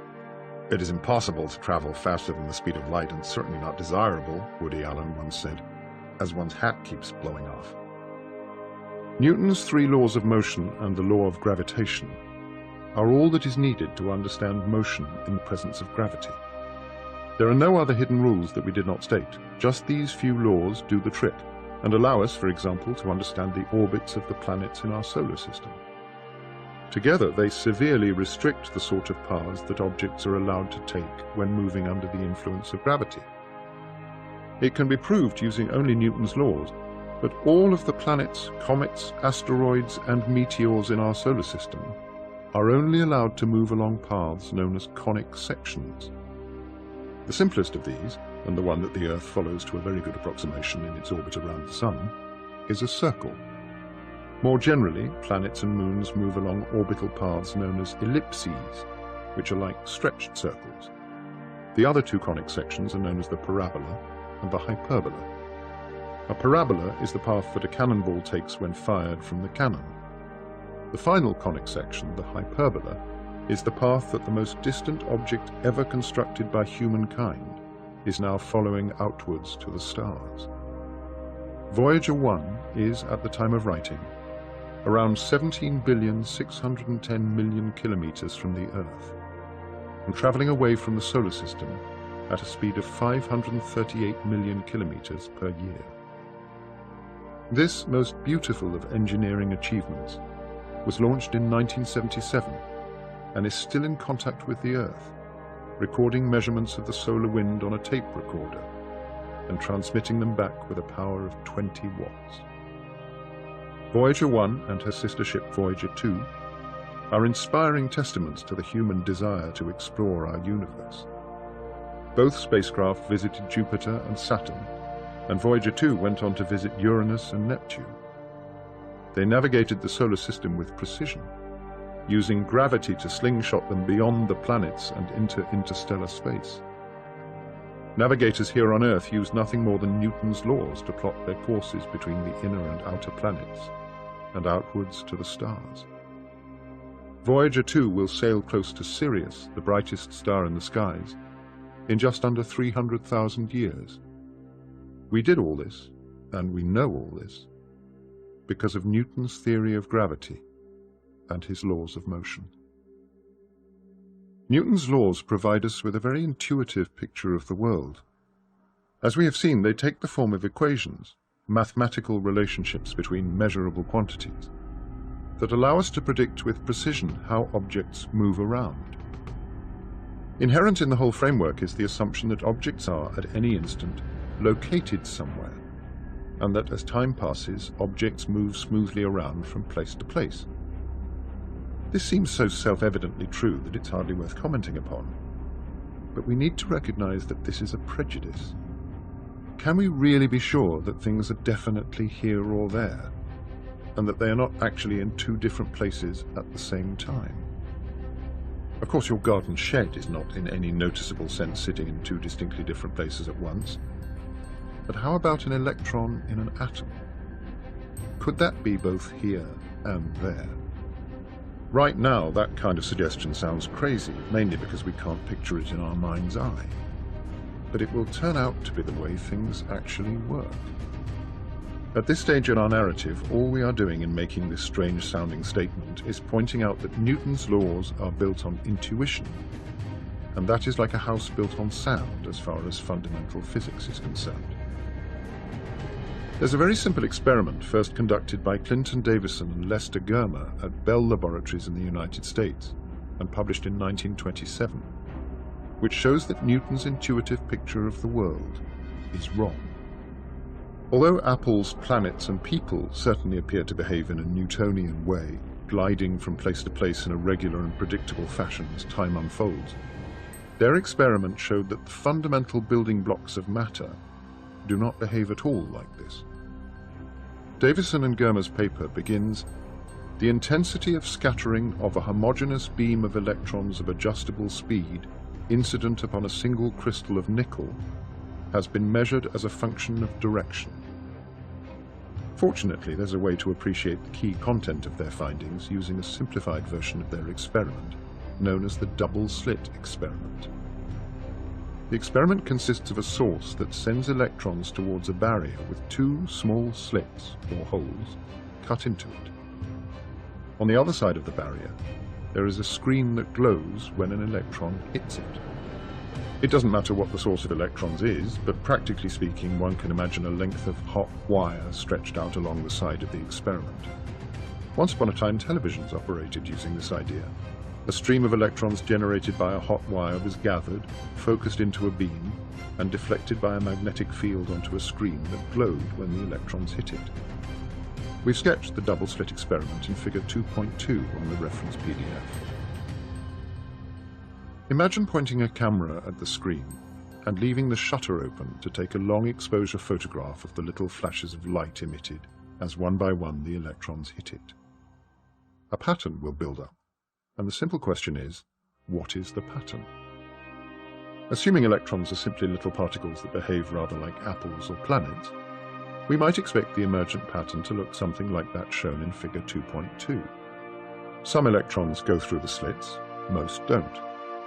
The ones that make it through might bounce off the edge of the slits a bit, which will spread them out, but the most hits, and therefore the brightest bits of the photograph, will surely appear directly aligned with the two slits. This isn't what happens.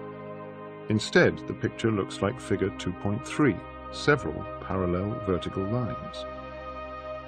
A pattern like this is what Davison and Germer published in their 1927 paper. Davison subsequently received the 1937 Nobel Prize for the experimental discovery of electron diffraction by crystals. He shared the prize not with Germer, but with George Paget Thomson, who saw the same pattern independently in experiments at the University of Aberdeen. The alternating stripes of light and dark are known as an interference pattern, and interference is more usually associated with waves. To understand why, let's imagine doing the double-slit experiment with water waves instead of electrons. Imagine a water tank with a wall midway down with two slits cut into it. The screen and camera could be replaced with a wave height detector, and the hot wire with something that makes waves, a plank of wood along the side of the tank attached to a motor that keeps it dipping in and out of the water would do. The waves from the plank will travel across the surface of the water until they reach the wall. When a wave hits the wall, most of it will bounce back, but two small pieces will pass through the slits. These two new waves will spread outwards from the slits towards the wave height detector. Notice that we use the term spread out here, because the waves don't just carry on in a straight line from the slits. Instead, the slits act as two sources of new waves, each issuing forth in ever-increasing semicircles. Figure 2.4 on the reference PDF illustrates what happens. The figure provides a striking visual demonstration of the behavior of waves in water. There are regions where there are no waves at all, which seem to radiate out from the slits like the spokes of a wheel, whilst other regions are still filled with the peaks and troughs of the waves. The parallels with the pattern seen by Davison, Germer and Thomson are striking. For the case of electrons hitting the screen, the regions where few electrons are detected correspond to the places in the tank where the water surface remains flat. The spokes you can see radiating outwards in the figure. In a tank of water, it is quite easy to understand how these spokes emerge. It is in the mixing and merging of the waves as they spread out from the slits. Because waves have peaks and troughs, when two waves meet, they can either add or subtract. If two waves meet such that the peak of one is aligned with the trough of the other, they will cancel out and there will be no wave at that point. At a different place, the waves might arrive with their peaks in perfect alignment, and here they will add to produce a bigger wave. At each point in the water tank, the distance between it and the two slits will be a little different, which means that at some places the two waves will arrive with peaks together, at others with peaks and troughs aligned, and in most places with some combination of these two extremes. The result will be an alternating pattern, an interference pattern. In contrast to water waves, the experimentally observed fact that electrons also produce an interference pattern is very difficult to understand. According to Newton and common sense, the electrons emerge from the source, travel in straight lines towards the slits, because there are no forces acting on them, remember Newton's first law, pass through with perhaps a slight deflection if they glance off the edge of the slit, and continue in a straight line until they hit the screen. But this would not result in an interference pattern. It would give the pair of stripes as shown in figure 2.2. Now we could suppose that there is some clever mechanism whereby the electrons exert a force on each other so as to deflect themselves from straight lines as they stream through the slits. But this can be ruled out because we can set the experiment up such that we send just one electron at a time from source to screen. You would have to wait, but slowly and surely, as the electrons hit the screen one after the other, the stripy pattern would build up. This is very surprising, because the stripy pattern is absolutely characteristic of waves interfering with each other, yet it emerges one electron at a time, dot by dot. It's a good mental exercise to try to imagine how it could be that particle by particle, an interference pattern builds up as we fire tiny bullet-like particles at a pair of slits in a screen. It's a good exercise because it's futile, and a few hours of brain-racking should convince you that a stripy pattern is inconceivable. Whatever those particles are that hit the screen, they are not behaving like regular particles. It is as if the electrons are in some sense interfering with themselves. The challenge for us is to come up with a theory that can explain what that means. There's an interesting historical coda to this story, which provides a glimpse into the intellectual challenge raised by the double-slit experiment. George Paget Thomson was the son of J.J. Thomson, who himself received a Nobel Prize for his discovery of the electron in 1899. J.J. Thomson showed that the electron is a particle with a particular electric charge and a particular mass, a tiny, point-like grain of matter. His son received the Nobel Prize 40 years later for showing that the electron doesn't behave as his father might have expected. Thomson Sr. was not wrong. The electron does have a well-defined mass and electric charge, and every time we see one, it appears as a little point of matter. It just doesn't seem to behave exactly like a regular particle, as Davison, Germer, and Thomson Jr. discovered. Importantly, though, it doesn't behave exactly like a wave either, because the pattern is not built up as a result of some smooth deposition of energy. Rather, it is built out of many tiny dots. We always detect Thomson Sr.'s single, point-like electrons. Perhaps you can already see the need to engage with Heisenberg's way of thinking. The things we observe are particles, so we had better construct a theory of particles. Our theory must also be able to predict the appearance of the interference pattern that builds up as the electrons, one after another, pass through the slits and hit the screen.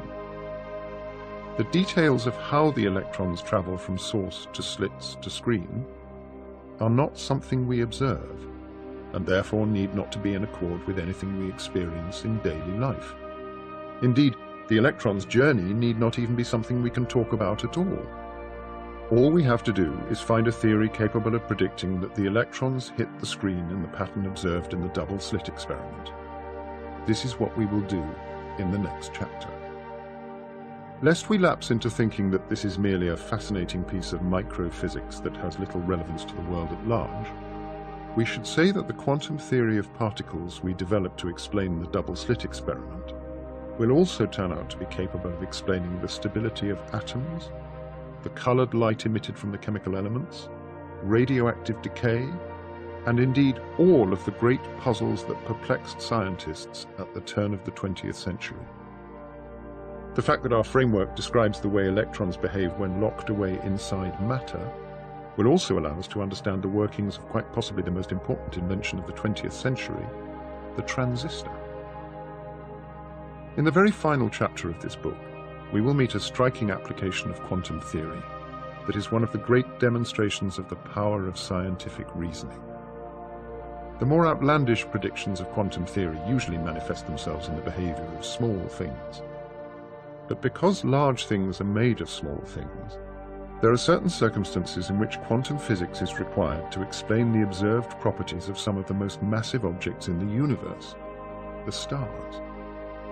Our sun is fighting a constant battle with gravity.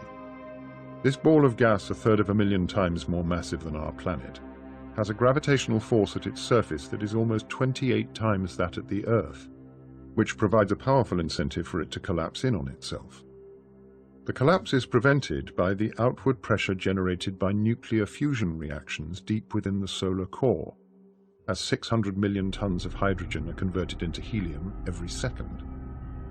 Vast though our star is, burning fuel at such a ferocious rate must ultimately have consequences, and one day the sun's fuel source will run out. The outward pressure will then cease, and the force of gravity will reassert its grip unopposed. It would seem that nothing in nature could stop a catastrophic collapse. In reality, quantum physics steps in and saves the day. Stars that have been rescued by quantum effects in this way are known as white dwarfs, and such will be the final fate of our sun. At the end of this book, we will employ our understanding of quantum mechanics to determine the maximum mass of a white dwarf star. This was first calculated in 1930 by the Indian astrophysicist Subrahmanyan Chandrasekhar, and it turns out to be approximately 1.4 times the mass of our Sun. Quite wonderfully, that number can be computed using only the mass of a proton and the values of the three constants of nature we have already met: Newton's gravitational constant, the speed of light, and Planck's constant. The development of the quantum theory itself and the measurement of these four numbers could conceivably have been achieved without ever looking at the stars. It's possible to imagine a particularly agoraphobic civilization confined to deep caves below the surface of their home planet. They would have no concept of a sky, but they could have developed quantum theory. Just for fun, they may even decide to calculate the maximum mass of a giant sphere of gas. Imagine that one day, an intrepid explorer chooses to venture above ground for the first time and gaze in awe at the spectacle above. A sky full of lights, a galaxy of 100 billion suns arcing from horizon to horizon. The explorer would find, just as we have found from our vantage point here on Earth, that out there amongst the many fading remnants of dying stars, there is not a single one with a mass exceeding the Chandrasekhar limit. 3. What is a particle? Our approach to quantum theory was pioneered by Richard Feynman, the Nobel Prize-winning bongo-playing New Yorker described by his friend and collaborator Freeman Dyson as half genius, half buffoon. Dyson later changed his opinion. Feynman could be more accurately described as all genius, all buffoon. We will follow his approach in our book because it is fun and probably the simplest route to understanding our quantum universe. As well as being responsible for the simplest formulation of quantum mechanics, Richard Feynman was also a great teacher, able to transfer his deep understanding of physics to the page or lecture theatre, with unmatched clarity and a minimum of fuss. His style was contemptuous of those who might seek to make physics more complicated than it need be. Even so, At the beginning of his classic undergraduate textbook series, The Feynman Lectures on Physics, he felt the need to be perfectly honest about the counterintuitive nature of the quantum theory. Subatomic particles, Feynman wrote, do not behave like waves, they do not behave like particles, they do not behave like clouds or billiard balls or weights on springs, or like anything that you have ever seen. Let's get on with building a model for exactly how they do behave. As our starting point, we will assume that the elemental building blocks of nature are particles.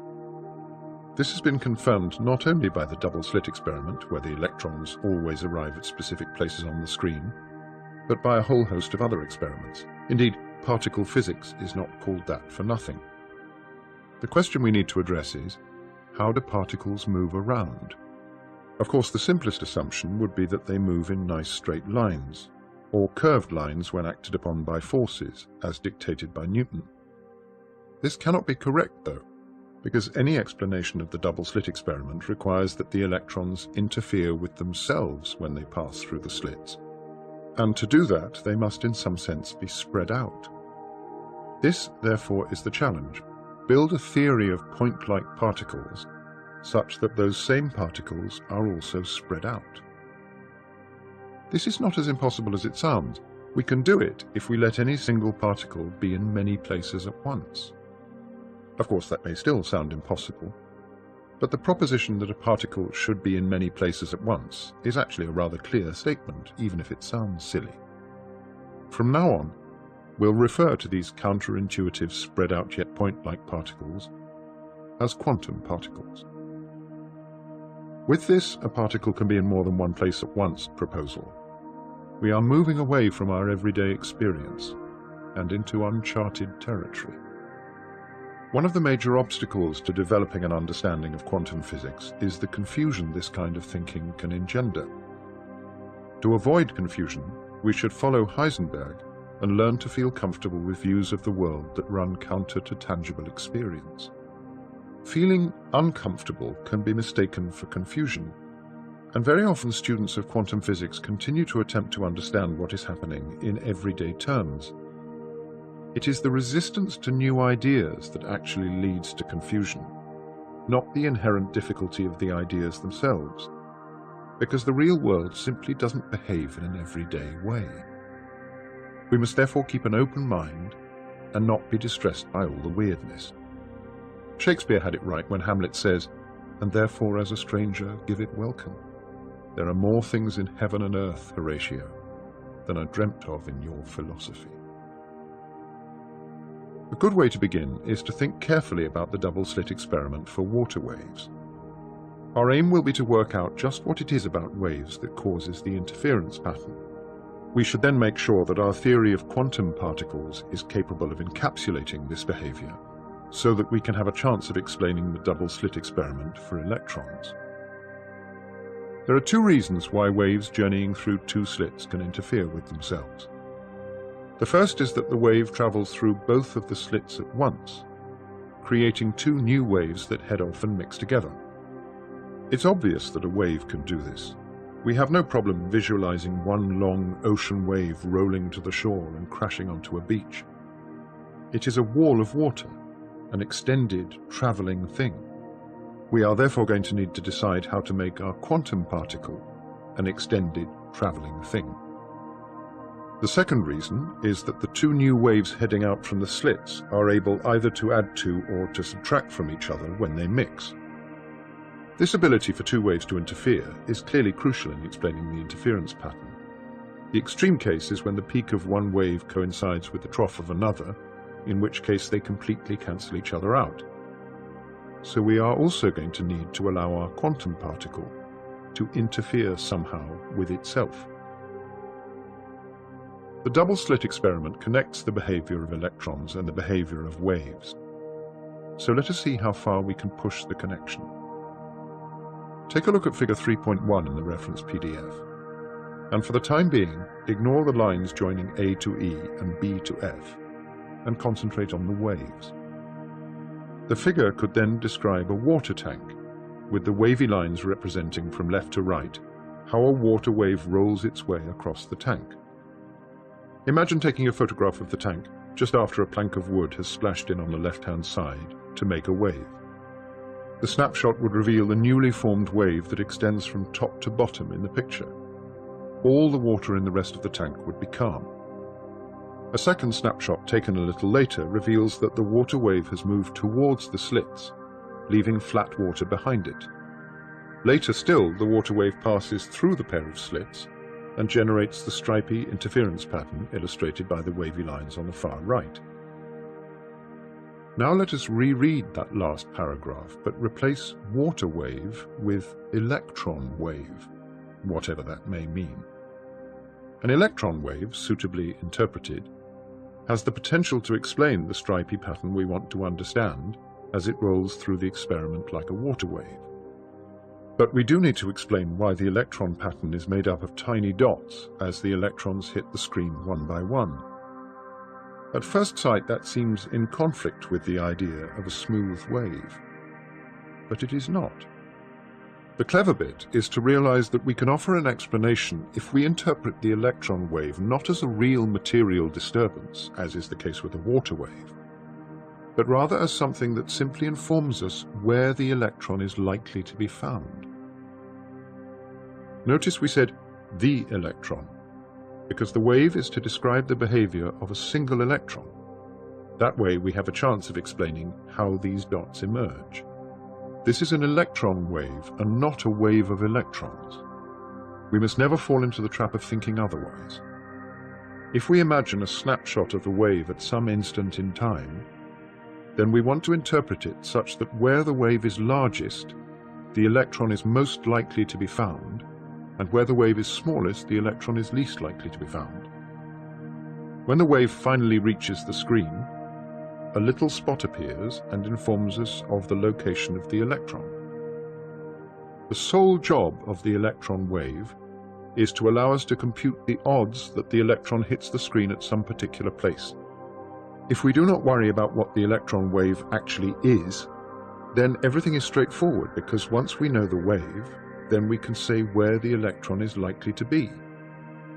The fun comes next, when we try to understand what this proposal for an electron wave implies for the electron's journey from slit to screen. Before we do this, it might be worth listening to the last paragraph again, because it is very important. It's not supposed to be obvious, and it is certainly not intuitive. The electron wave proposal has all the necessary properties to explain the appearance of the experimentally observed interference pattern, but it is something of a guess as to how things might work out. As good physicists, we should work out the consequences and see if they correspond to nature. Returning to figure 3.1 in the reference PDF, we have proposed that at each instant in time, the electron is described by a wave, just as in the case of water waves. At an early time, the electron wave is to the left of the slits. This means that the electron is in some sense located somewhere within the wave. At a later time, the wave will advance towards the slits just as the water wave did, and the electron will now be somewhere in the new wave. We are saying that the electron could be first at A and then at C, or it could be first at B and then at D, or it could be at A and then at D, and so on. Hold that thought for a minute, and think about an even later time after the wave has passed through the slits and reached the screen. The electron could now be found at E, or perhaps at F. The curves that we have drawn on the diagram represent two possible paths that the electron could have taken from the source through the slits and onto the screen. It could have gone from A to C to E, and it could have gone from B to D to F. These are just two out of an infinite number of possible paths that the electron could have taken. The crucial point is that it makes no sense to say that the electron could have ventured along each of these routes, but really it went along only one of them. To say that the electron really ventured along one particular path would be to give ourselves no more of a chance of explaining the interference pattern than if we had blocked up one of the slits in the water wave experiment. We need to allow the wave to go through both slits in order to get an interference pattern. And this means that we must allow all the possible paths for the electron to travel from source to screen. Put another way, when we said that the electron is somewhere within the wave, we really meant to say that it is simultaneously everywhere in the wave. This is how we must think. Because if we suppose the electron is actually located at some specific point, then the wave is no longer spread out, and we lose the water wave analogy. As a result, we cannot explain the interference pattern. Again, it might be worth re-listening to the last piece of reasoning, because it motivates much of what follows. There is no sleight of hand. What we are saying is that we need to describe a spread-out wave that is also a point-like electron. And one possible way to achieve this is to say that the electron sweeps from source to screen, following all possible paths at once. This suggests that we should interpret an electron wave as describing a single electron that travels from source to screen by an infinity of different routes. In other words, the correct answer to the question, how did that electron get to the screen, is it traveled by an infinity of possible routes, some of which went through the upper slit and some of which went through the lower one. Clearly, the it that is the electron is not an ordinary, everyday particle. This is what it means to be a quantum particle. Having decided to seek a description of an electron that mimics in many ways the behavior of waves, we need to develop a more precise way to talk about waves. We shall begin with a description of what is happening in a water tank when two waves meet, mix, and interfere with each other. To do this, we must find a convenient way of representing the positions of the peaks and troughs of each wave. In the technical jargon, these are known as phases. Colloquially, things are described as in phase if they reinforce one another in some way, or out of phase if they cancel each other out. The word is also used to describe the moon. Over the course of around 29.5 days, the moon passes from new to full and back again in a continuous waxing and waning cycle. The etymology of the word phase stems from the Greek phasis, which means the appearance and disappearance of an astronomical phenomenon, and the regular appearance and disappearance of the bright lunar surface seems to have led to its 20th century usage, particularly in science, as a description of something cyclical. And this is a clue as to how we might find a pictorial representation of the positions of the peaks and troughs of water waves. Have a look at figure 3.2 on the reference PDF. One way to represent a phase is as a clock face with a single hand rotating around. This gives us the freedom to represent visually a full 360 degrees worth of possibilities. The clock hand can point to 12 o'clock, 3 o'clock, 9 o'clock, and all points in between. In the case of the moon, you could imagine a new moon represented by a clock hand pointing to 12 o'clock, a waxing crescent at 1:30, the first quarter at 3, the waxing gibbous at 4:30, the full moon at 6, and so on. What we are doing here is using something abstract to describe something concrete, a clock face to describe the phases of the moon. In this way, we could draw a clock with its hand pointing to 12 o'clock, and you'd immediately know that the clock represented a new moon. And even though we haven't actually said it, you'd know that a clock with the hand pointing to 5 o'clock would mean that we are approaching a full moon. The use of abstract pictures or symbols to represent real things is absolutely fundamental in physics. This is essentially what physicists use mathematics for. The power of the approach comes when the abstract pictures can be manipulated using simple rules to make firm predictions about the real world. As we'll see in a moment, the clock faces will allow us to do just this, because they're able to keep track of the relative positions of the peaks and troughs of waves. This in turn will allow us to calculate whether they will cancel or reinforce one another when they meet. Figure 3.3 shows a sketch of two water waves at an instant in time. Let's represent the peaks of the waves by clocks reading 12 o'clock and the troughs by clocks reading 6 o'clock. We can also represent places on the waves intermediate between peaks and troughs with clocks reading intermediate times, just as we did for the phases of the moon between new and full. The distance between the successive peaks and troughs of the wave is an important number. It is known as the wavelength of the wave. The two waves in figure 3.3 are out of phase with each other. which means that the peaks of the top wave are aligned with the troughs of the bottom wave, and vice versa. As a result, it is pretty clear that they will entirely cancel each other out when we add them together. This is illustrated at the bottom of the figure, where the wave is flatlining. In terms of clocks, all of the 12 o'clock clocks for the top wave, representing its peaks, are aligned with the 6 o'clock clocks for the bottom wave, representing its troughs. In fact, everywhere you look, the clocks for the top wave are pointing in the opposite direction to the clocks for the bottom wave. Using clocks to describe waves does, at this stage, seem like we are overcomplicating matters. Surely if we want to add together two water waves, then all we need to do is add the heights of each of the waves, and we don't need clocks at all.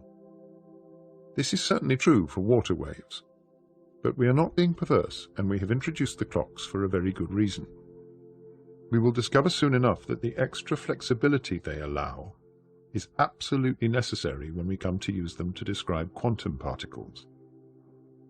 With this in mind, we shall now spend a little time inventing a precise rule for adding clocks. In the case of figure 3.3, the rule must result in all the clocks cancelling out, leaving nothing behind. 12 o'clock cancels 6 o'clock, 3 o'clock cancels 9 o'clock, and so on. This perfect cancellation is, of course, for the special case when the waves are perfectly out of phase. Let's search for a general rule that will work for the addition of waves of any alignment and shape. Figure 3.4 on the reference PDF shows two more waves, this time aligned in a different way, such that one is only slightly offset against the other. Again, we have labelled the peaks, troughs, and points in between with clocks.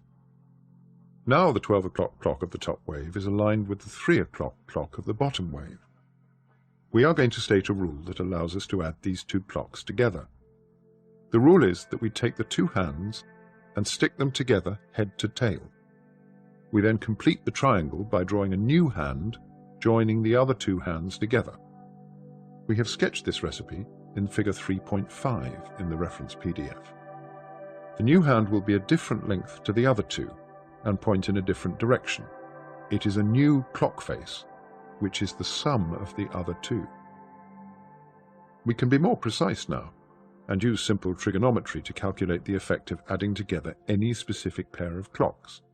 In figure 3.5, we are adding together the 12 o'clock and 3 o'clock clocks. Let's suppose that the original clock hands are of length 1 centimetre, corresponding to water waves of peak height equal to 1 centimetre. When we place the hands head to tail, we have a right-angled triangle with two sides each of length 1 centimetre. The new clock hand will be the length of the third side of the triangle, the hypotenuse. Pythagoras' theorem tells us that the square of the hypotenuse is equal to the sum of the squares of the other two sides. H squared equals x squared plus y squared. Putting the numbers in, h squared equals 1 squared plus 1 squared, which equals 2. So the length of the new clock hand h is the square root of 2, which is approximately 1.414 centimetres. In what direction will the new hand point? For this we need to know the angle in our triangle, labelled theta in the figure. For the particular example of two hands of equal length, one pointing to 12 o'clock and one to 3 o'clock, you can probably work it out without knowing any trigonometry at all. The hypotenuse obviously points at an angle of 45 degrees, so the new time is halfway between 12 o'clock and 3 o'clock, which is 1:30. This example is a special case, of course. We chose the clocks so that the hands were at right angles and of the same length to make the mathematics easy. But it is obviously possible to work out the length of the hand and time resulting from the addition of any pair of clock faces. Now look again at figure 3.4 in the reference PDF. At every point along the new wave, we can compute the wave height by adding the clocks together using the recipe we just outlined, and asking how much of the new clock hand points in the 12 o'clock direction. When the clock points to 12 o'clock, this is obvious. The height of the wave is simply the length of the clock hand. Similarly, at 6 o'clock, it's obvious because the wave has a trough with a depth equal to the length of the hand. It's also pretty obvious when a clock reads 3 o'clock or 9 o'clock, because then the wave height is 0, since the clock hand is at right angles to the 12 o'clock direction. To compute the wave height described by any particular clock, we should multiply the length of the hand, h, by the cosine of the angle the hand makes with the 12 o'clock direction. For example, the angle that a 3 o'clock makes with a 12 o'clock is 90 degrees, and the cosine of 90 degrees is 0, which means the wave height is 0. Similarly, a time of 1:30 corresponds to an angle of 45 degrees with the 12 o'clock direction, and the cosine of 45 degrees is approximately 0.707. So the height of the wave is 0.707 times the length of the hand.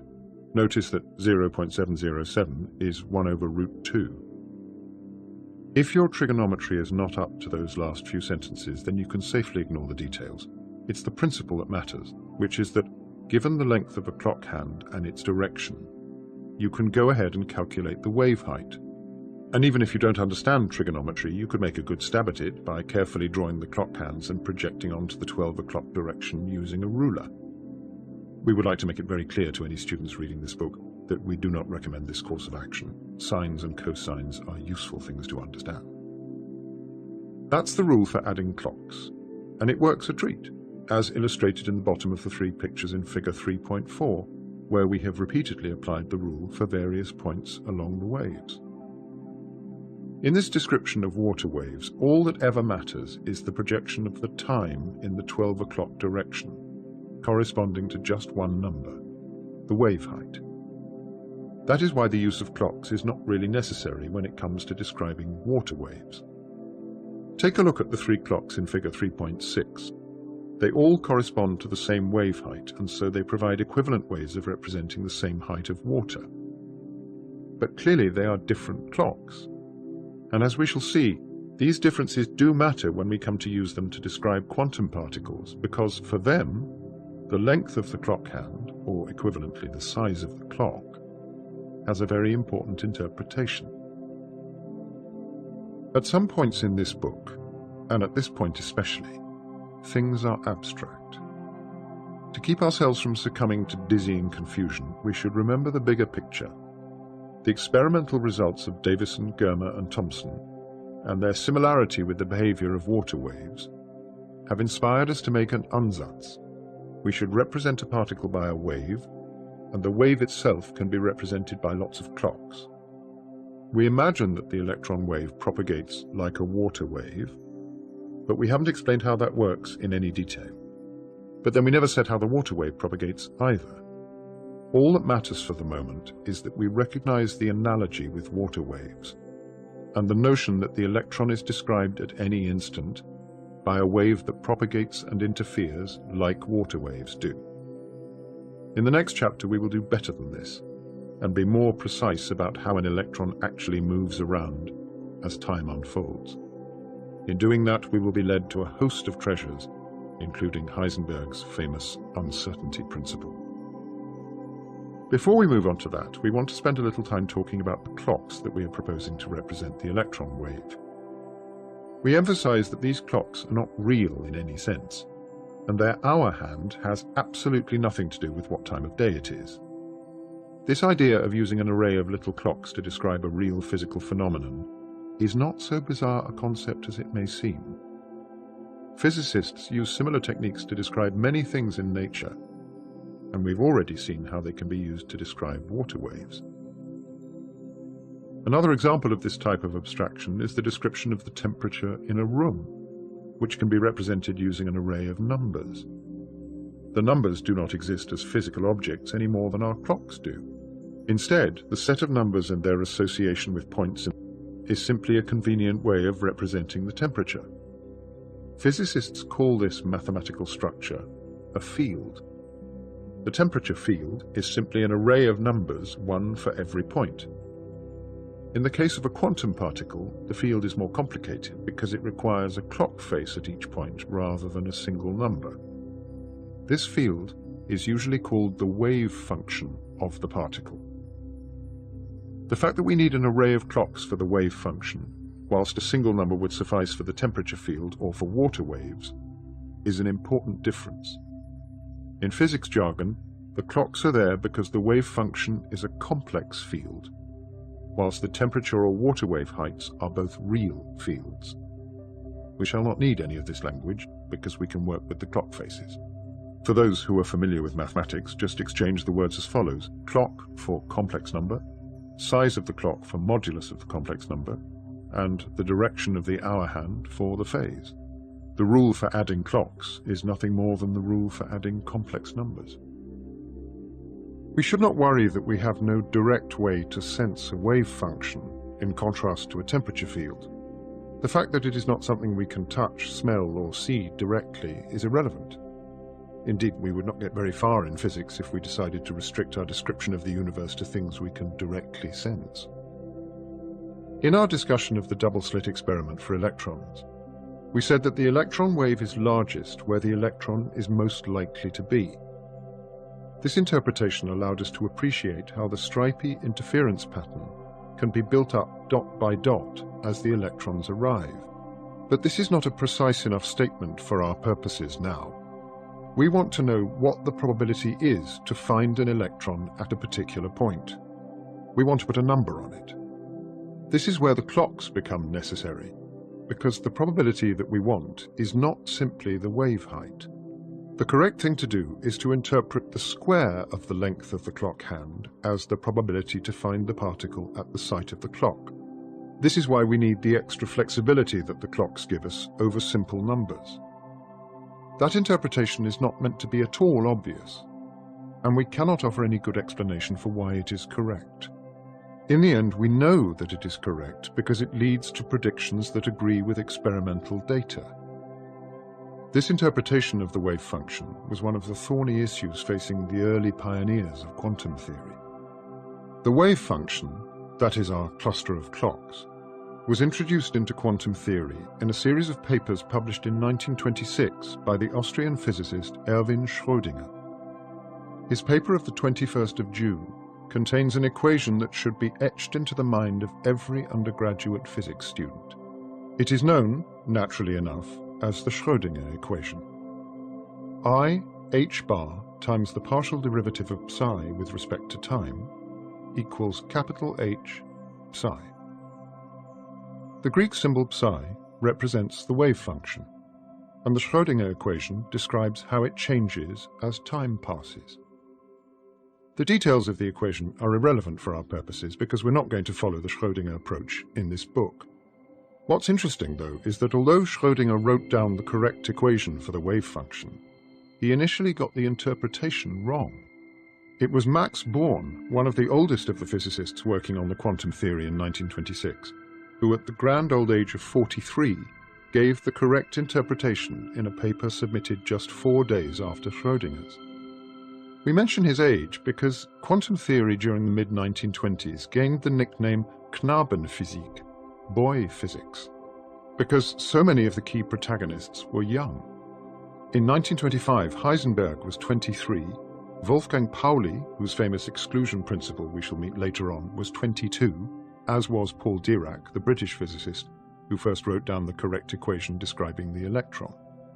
It is often claimed that their youth freed them from the old ways of thinking and allowed them fully to embrace the radical new picture of the world represented by quantum theory. Schrödinger, at 38, was an old man in this company, and it is true that he was never completely at ease with the theory he played such a key role in developing.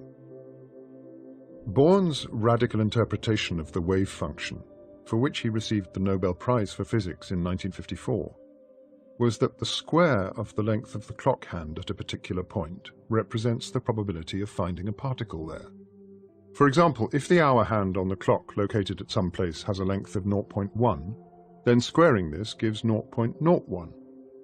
This means that the probability to find the particle at this place is 0.01, i.e. 1 in 100.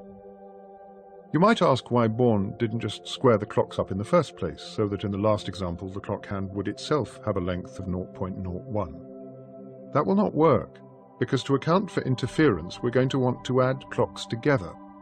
And adding 0.01 to 0.01, say, which gives 0.02, is not the same as adding 0.1 to 0.1 and then squaring, which gives 0.04.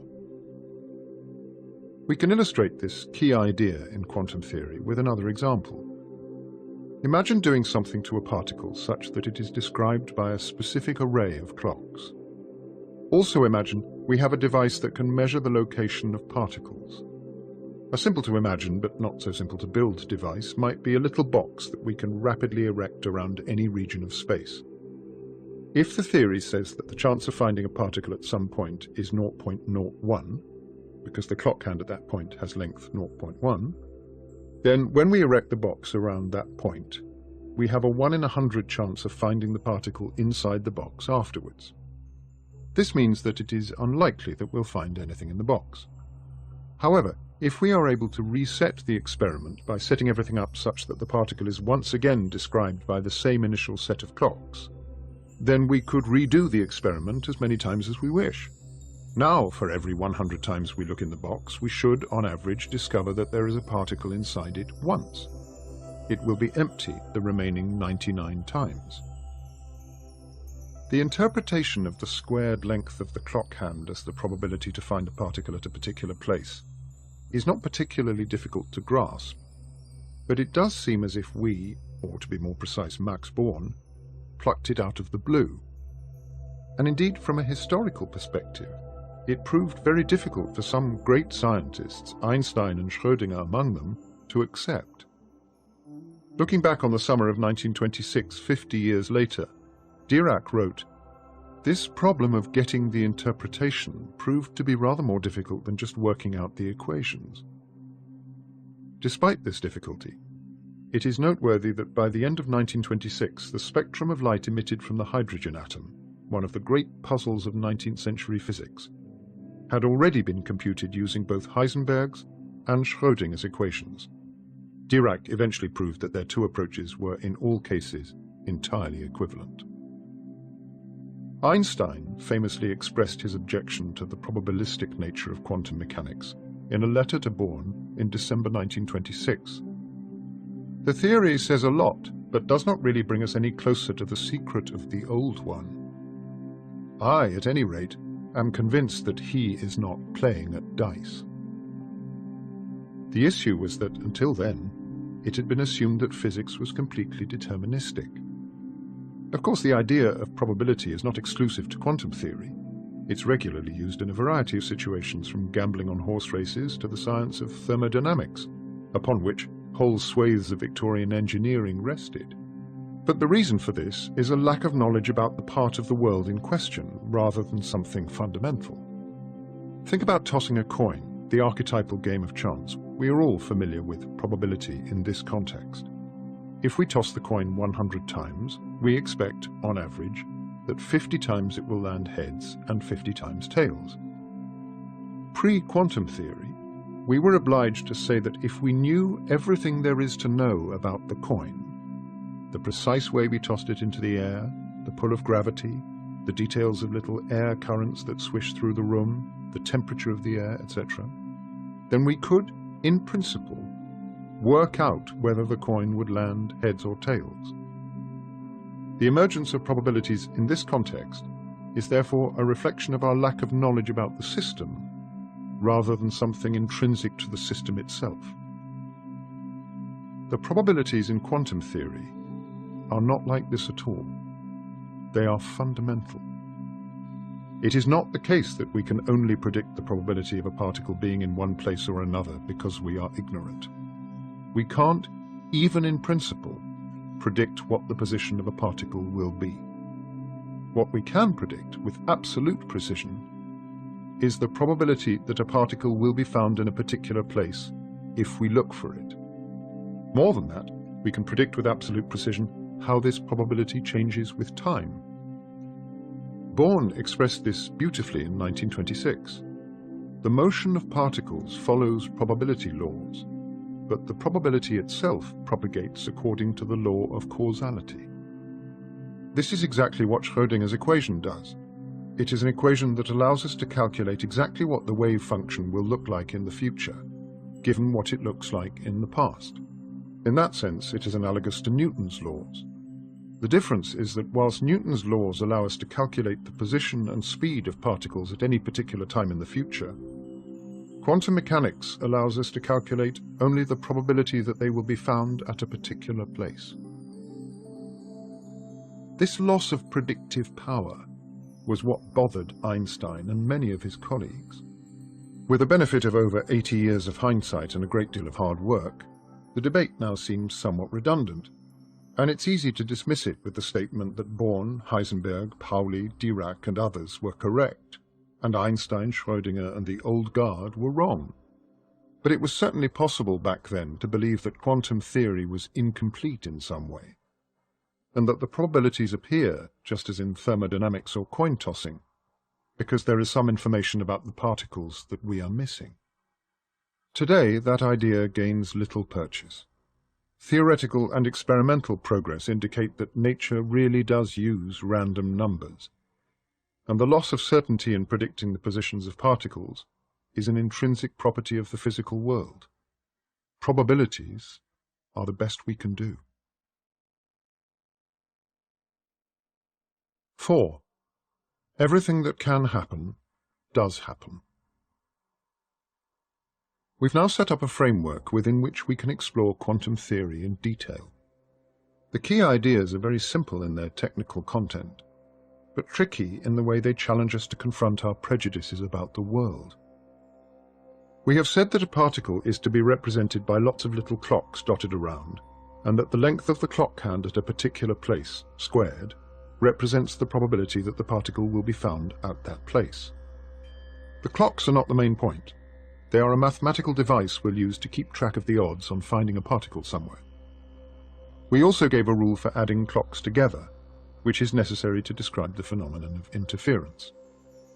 We now need to tie up the final loose end and look for the rule that tells us how the clocks change from one moment to the next. This rule will be the replacement of Newton's first law, in the sense that it will allow us to predict what a particle will do if we leave it alone. Let's begin at the beginning and imagine placing a single particle at a point. We know how to represent a particle at a point, and this is shown in figure 4.1 in the reference PDF. There will be a single clock at that point with a hand of length 1, because 1 squared is 1, and that means the probability to find the particle there is equal to 1, i.e. 100%.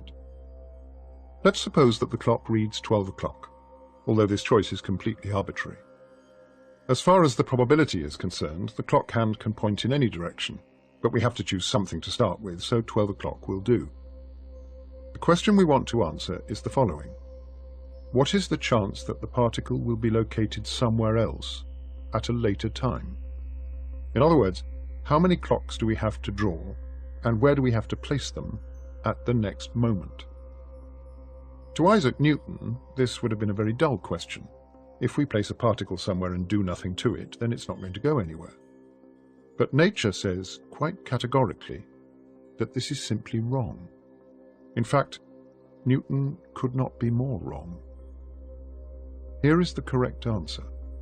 The particle can be anywhere else in the universe at the later time. That means we have to draw an infinite number of clocks, one at every conceivable point in space. That sentence is worth listening to lots of times. Probably we need to say more. Allowing the particle to be anywhere at all is equivalent to assuming nothing about the motion of the particle. This is the most unbiased thing we can do, and that does have a certain aesthetic appeal to it, or aesthetic appeal depending on your point of view. Although, admittedly, it does seem to violate the laws of common sense, and perhaps the laws of physics as well. A clock is a representation of something definite, the likelihood that a particle will be found at the position of the clock. If we know that a particle is at one particular place at a particular time, we represent it by a single clock at that point. The proposal is that if we start with a particle sitting at a definite position at time 0, then at time 0 plus a little bit, we should draw a vast, indeed infinite array of new clocks, filling the entire universe. This admits the possibility that the particle hops off to anywhere and everywhere else in an instant. Our particle will simultaneously be both a nanometer away and also a billion light-years away in the heart of a star in a distant galaxy. This sounds, to use our native northern vernacular, daft. But let's be very clear. The theory must be capable of explaining the double-slit experiment. And just as a wave spreads out if we dip a toe into still water, so an electron initially located somewhere must spread out as time passes. What we need to establish is exactly how it spreads. Unlike a water wave, we are proposing that the electron wave spreads out to fill the universe in an instant. Technically speaking, we'd say that the rule for particle propagation is different from the rule for water wave propagation, although both propagate according to a wave equation. The equation for water waves is different from the equation for particle waves, which is the famous Schrödinger equation we mentioned in the last chapter, but both encode wavy physics. The differences are in the details of how things propagate from place to place. Incidentally, if you know a little about Einstein's theory of relativity, you might be getting nervous when we speak of a particle hopping across the universe in an instant, because that would seem to correspond to something traveling faster than the speed of light. Actually, the idea that a particle can be here and an instant later somewhere else very far away is not in itself in contradiction with Einstein's theories, because the real statement is that information cannot travel faster than the speed of light. And it turns out that quantum theory remains constrained by that. As we shall learn, the dynamics corresponding to a particle leaping across the universe are the very opposite of information transfer, because we cannot know where the particle will leap to beforehand. It seems we're building a theory on complete anarchy, and you might naturally be concerned that nature surely cannot behave like this. But as we shall see as the book unfolds, the order we see in the everyday world really does emerge out of this fantastically absurd behavior.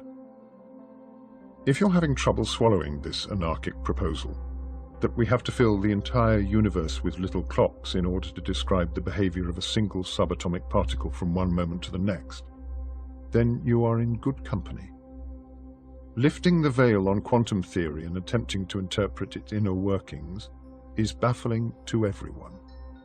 Niels Bohr famously wrote that those who are not shocked when they first come across quantum mechanics cannot possibly have understood it. And Richard Feynman introduced Volume 3 of the Feynman Lectures on Physics with the words, "I think I can safely say that nobody understands quantum mechanics." Fortunately, following the rules is far simpler than trying to visualize what they actually mean. The ability to follow through the consequences of a particular set of assumptions carefully without getting too hung up on the philosophical implications is one of the most important skills a physicist learns. This is absolutely in the spirit of Heisenberg. Let us set out our initial assumptions and compute their consequences. If we arrive at a set of predictions that agree with observations of the world around us, then we should accept the theory as good. Many problems are far too difficult to solve in a single mental leap, and deep understanding rarely emerges in eureka moments.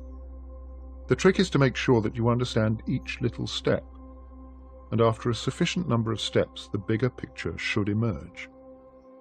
Either that, or we realize we have been barking up the wrong tree and have to start over from scratch.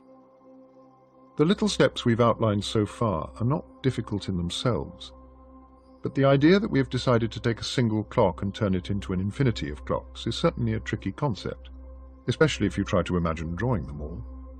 Eternity is a very long time, to paraphrase Woody Allen, especially near the end. Our advice is not to panic or give up, and in any case, the infinity bit is a detail.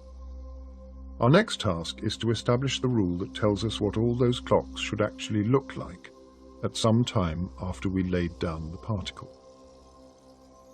The rule we are after is the essential rule of quantum theory, although we will need to add a second rule when we come to consider the possibility that the universe contains more than just one particle. But first things first. For now, let's focus on a single particle alone in the universe. No one can accuse us of rushing into things. At one instant in time, we'll suppose we know exactly where it is, and it's therefore represented by a single solitary clock. Our specific task is to identify the rule that will tell us what each and every one of the new clocks scattered around the universe should look like at any time in the future. We'll first state the rule without any justification. We'll come back to discuss just why the rule looks like it does in a few paragraphs, but for now, we should treat it as one of the rules in a game. Here's the rule. At a time t in the future, a clock at distance x from the original clock has its hand wound in an anti-clockwise direction by an amount proportional to x squared. The amount of winding is also proportional to the mass of the particle m and inversely proportional to the time t. In symbols, this means we are to wind the clock hand anti-clockwise by an amount proportional to mx squared over t. In words, it means that there is more winding for a more massive particle, more winding the further away the clock is from the original, and less winding for a bigger step forward in time. This is an algorithm, a recipe if you like, that tells us exactly what to do to work out what a given arrangement of clocks will look like at some point in the future. At every point in the universe, we draw a new clock with its hand wound around by an amount given by our rule. This accounts for our assertion that the particle can, and indeed does, hop from its initial position to each and every other point in the universe, spawning new clocks in the process. To simplify matters, we have imagined just one initial clock, but of course at some instant in time there might already be many clocks, representing the fact that the particle is not at some definite location. How are we to figure out what to do with a whole cluster of clocks?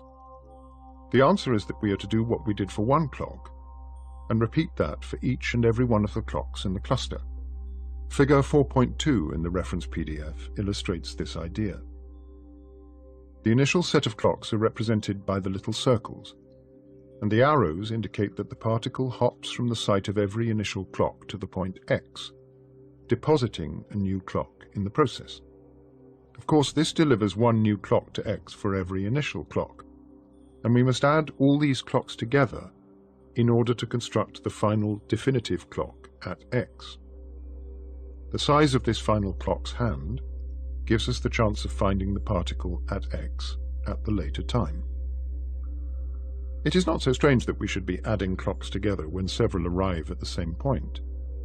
Each clock corresponds to a different way that the particle could have reached x. This addition of the clocks is understandable if we think back to the double-slit experiment. We are simply trying to rephrase the wave description in terms of clocks. We can imagine two initial clocks, one at each slit. Each of these two clocks will deliver a clock to a particular point on the screen at some later time, and we must add these two clocks together in order to obtain the interference pattern. If you're having trouble with that last sentence, try replacing the word clock with wave.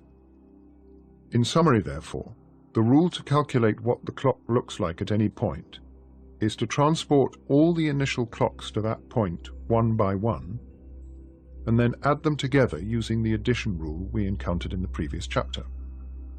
Since we developed this language in order to describe the propagation of waves, we can also think about more familiar waves in these terms. The whole idea, in fact, goes back a long way. Dutch physicist Christian Huygens famously described the propagation of light waves like this as far back as 1690. He did not speak about imaginary clocks, but rather he emphasized that we should regard each point on a light wave as a source of secondary waves, just as each clock spawns many secondary clocks. These secondary waves then combine to produce a new resultant wave. The process repeats itself, so that each point in the new wave also acts as a source of further waves, which again combine, and in this way a wave advances. We can now return to something that may quite legitimately have been bothering you. Why on earth did we choose the quantity mx squared over t to determine the amount of winding of the clock hand? This quantity has a name.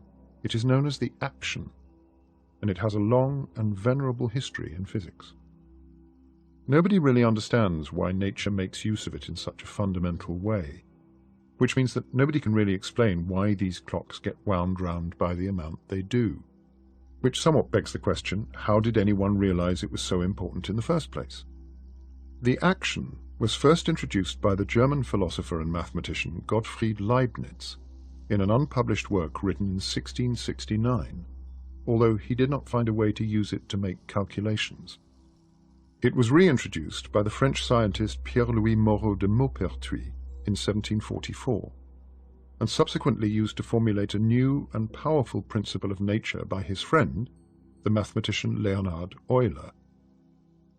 Imagine a ball flying through the air. Euler found that the ball travels on a path such that the action computed between any 2 points on the path is always the smallest that it can be. For the case of a ball, the action is related to the difference between the kinetic and potential energies of the ball.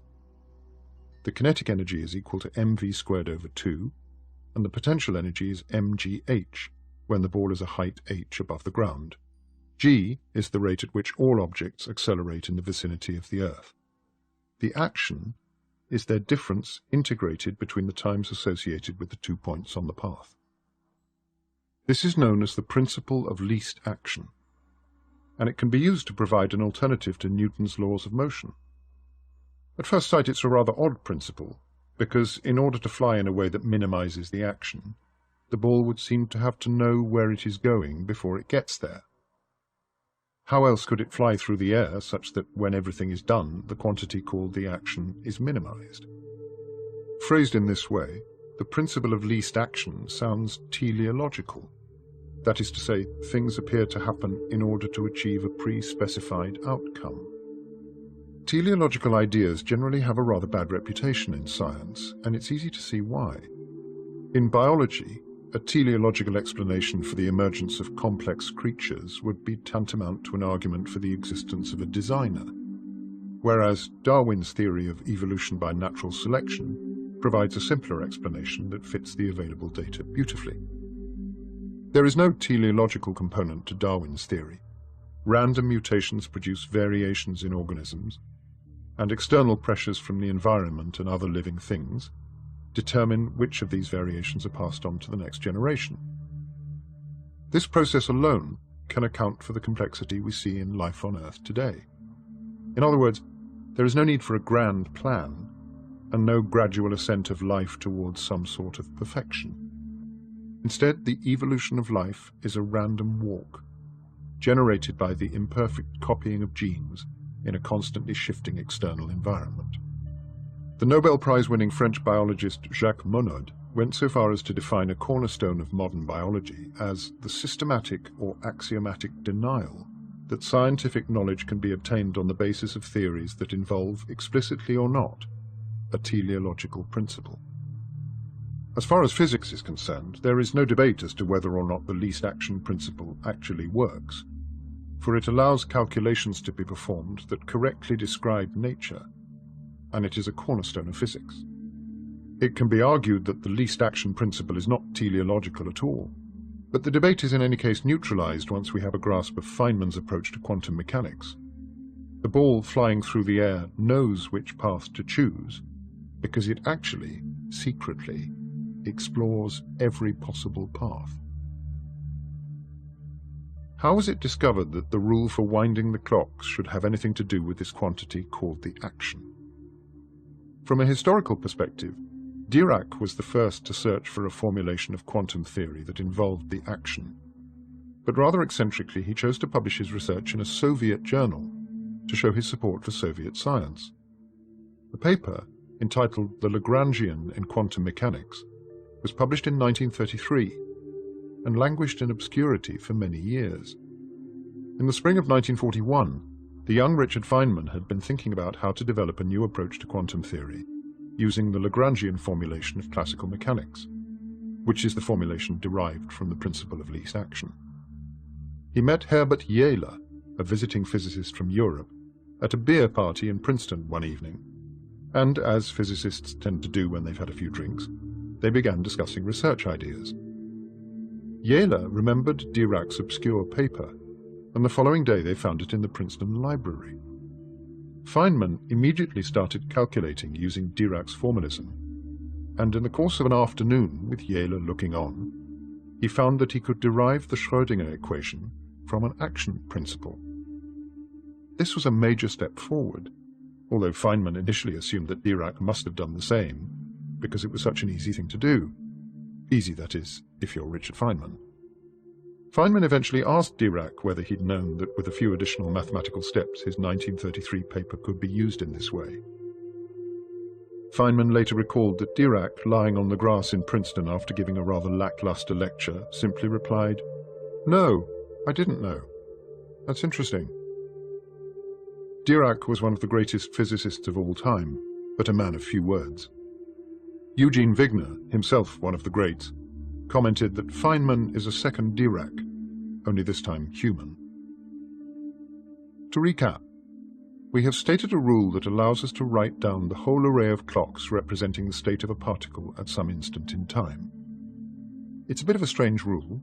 Fill the universe with an infinite number of clocks, all turned relative to each other by an amount that depends on a rather odd but historically important quantity called the action. If two or more clocks land at the same point, add them up. The rule is built on the premise that we must allow a particle the freedom to jump from any particular place in the universe to absolutely anywhere else in an infinitesimally small moment. We said at the outset that these outlandish ideas must ultimately be tested against nature to see whether anything sensible emerges. To make a start on that, let's see how something very concrete, one of the cornerstones of quantum theory, emerges from this apparent anarchy: Heisenberg's uncertainty principle. Heisenberg's uncertainty principle. Heisenberg's uncertainty principle is one of the most misunderstood parts of quantum theory, a doorway through which all sorts of charlatans and purveyors of tripe can force their philosophical musings. Wikipedia describes tripe as a type of edible offal from the stomachs of various farm animals, but it is colloquially used to mean nonsense. Either definition is appropriate here. He presented it in 1927 in a paper entitled Über den anschaulichen Inhalt der quantentheoretischen Kinematik und Mechanik, which is very difficult to translate into English. The difficult word is anschaulich, which means something like physical or intuitive. Heisenberg seems to have been motivated by his intense annoyance that Schrödinger's more intuitive version of quantum theory was more widely accepted than his own, even though both formalisms led to the same results. In the spring of 1926, Schrödinger was convinced that his equation for the waveform provided a physical picture of what was going on inside atoms. He thought that his wave function was a thing you could visualize, and was related to the distribution of electric charge inside the atom. This turned out to be incorrect, but at least it made physicists feel good during the first 6 months of 1926, until Born introduced his probabilistic interpretation. Heisenberg, on the other hand, had built his theory around abstract mathematics, which predicted the outcomes of experiments extremely successfully, but was not amenable to a clear physical interpretation. Heisenberg expressed his irritation to Pauli in a letter on the 8th of June 1926, just weeks before Born threw his metaphorical spanner into Schrödinger's intuitive approach. The more I think about the physical part of Schrödinger's theory, the more disgusting I find it. What Schrödinger writes about the Anschaulichkeit of his theory, I consider Mist. The translation of the German word Mist is rubbish, or bullshit, or tripe. What Heisenberg decided to do was to explore what an intuitive picture, or Anschaulichkeit, of a physical theory should mean. What, he asked himself, does quantum theory have to say about the familiar properties of particles, such as position? In the spirit of his original theory, he proposed that a particle's position is a meaningful thing to talk about, only if you also specify how you measure it. So you can't ask where an electron actually is inside a hydrogen atom, without describing exactly how you'd go about finding out that information.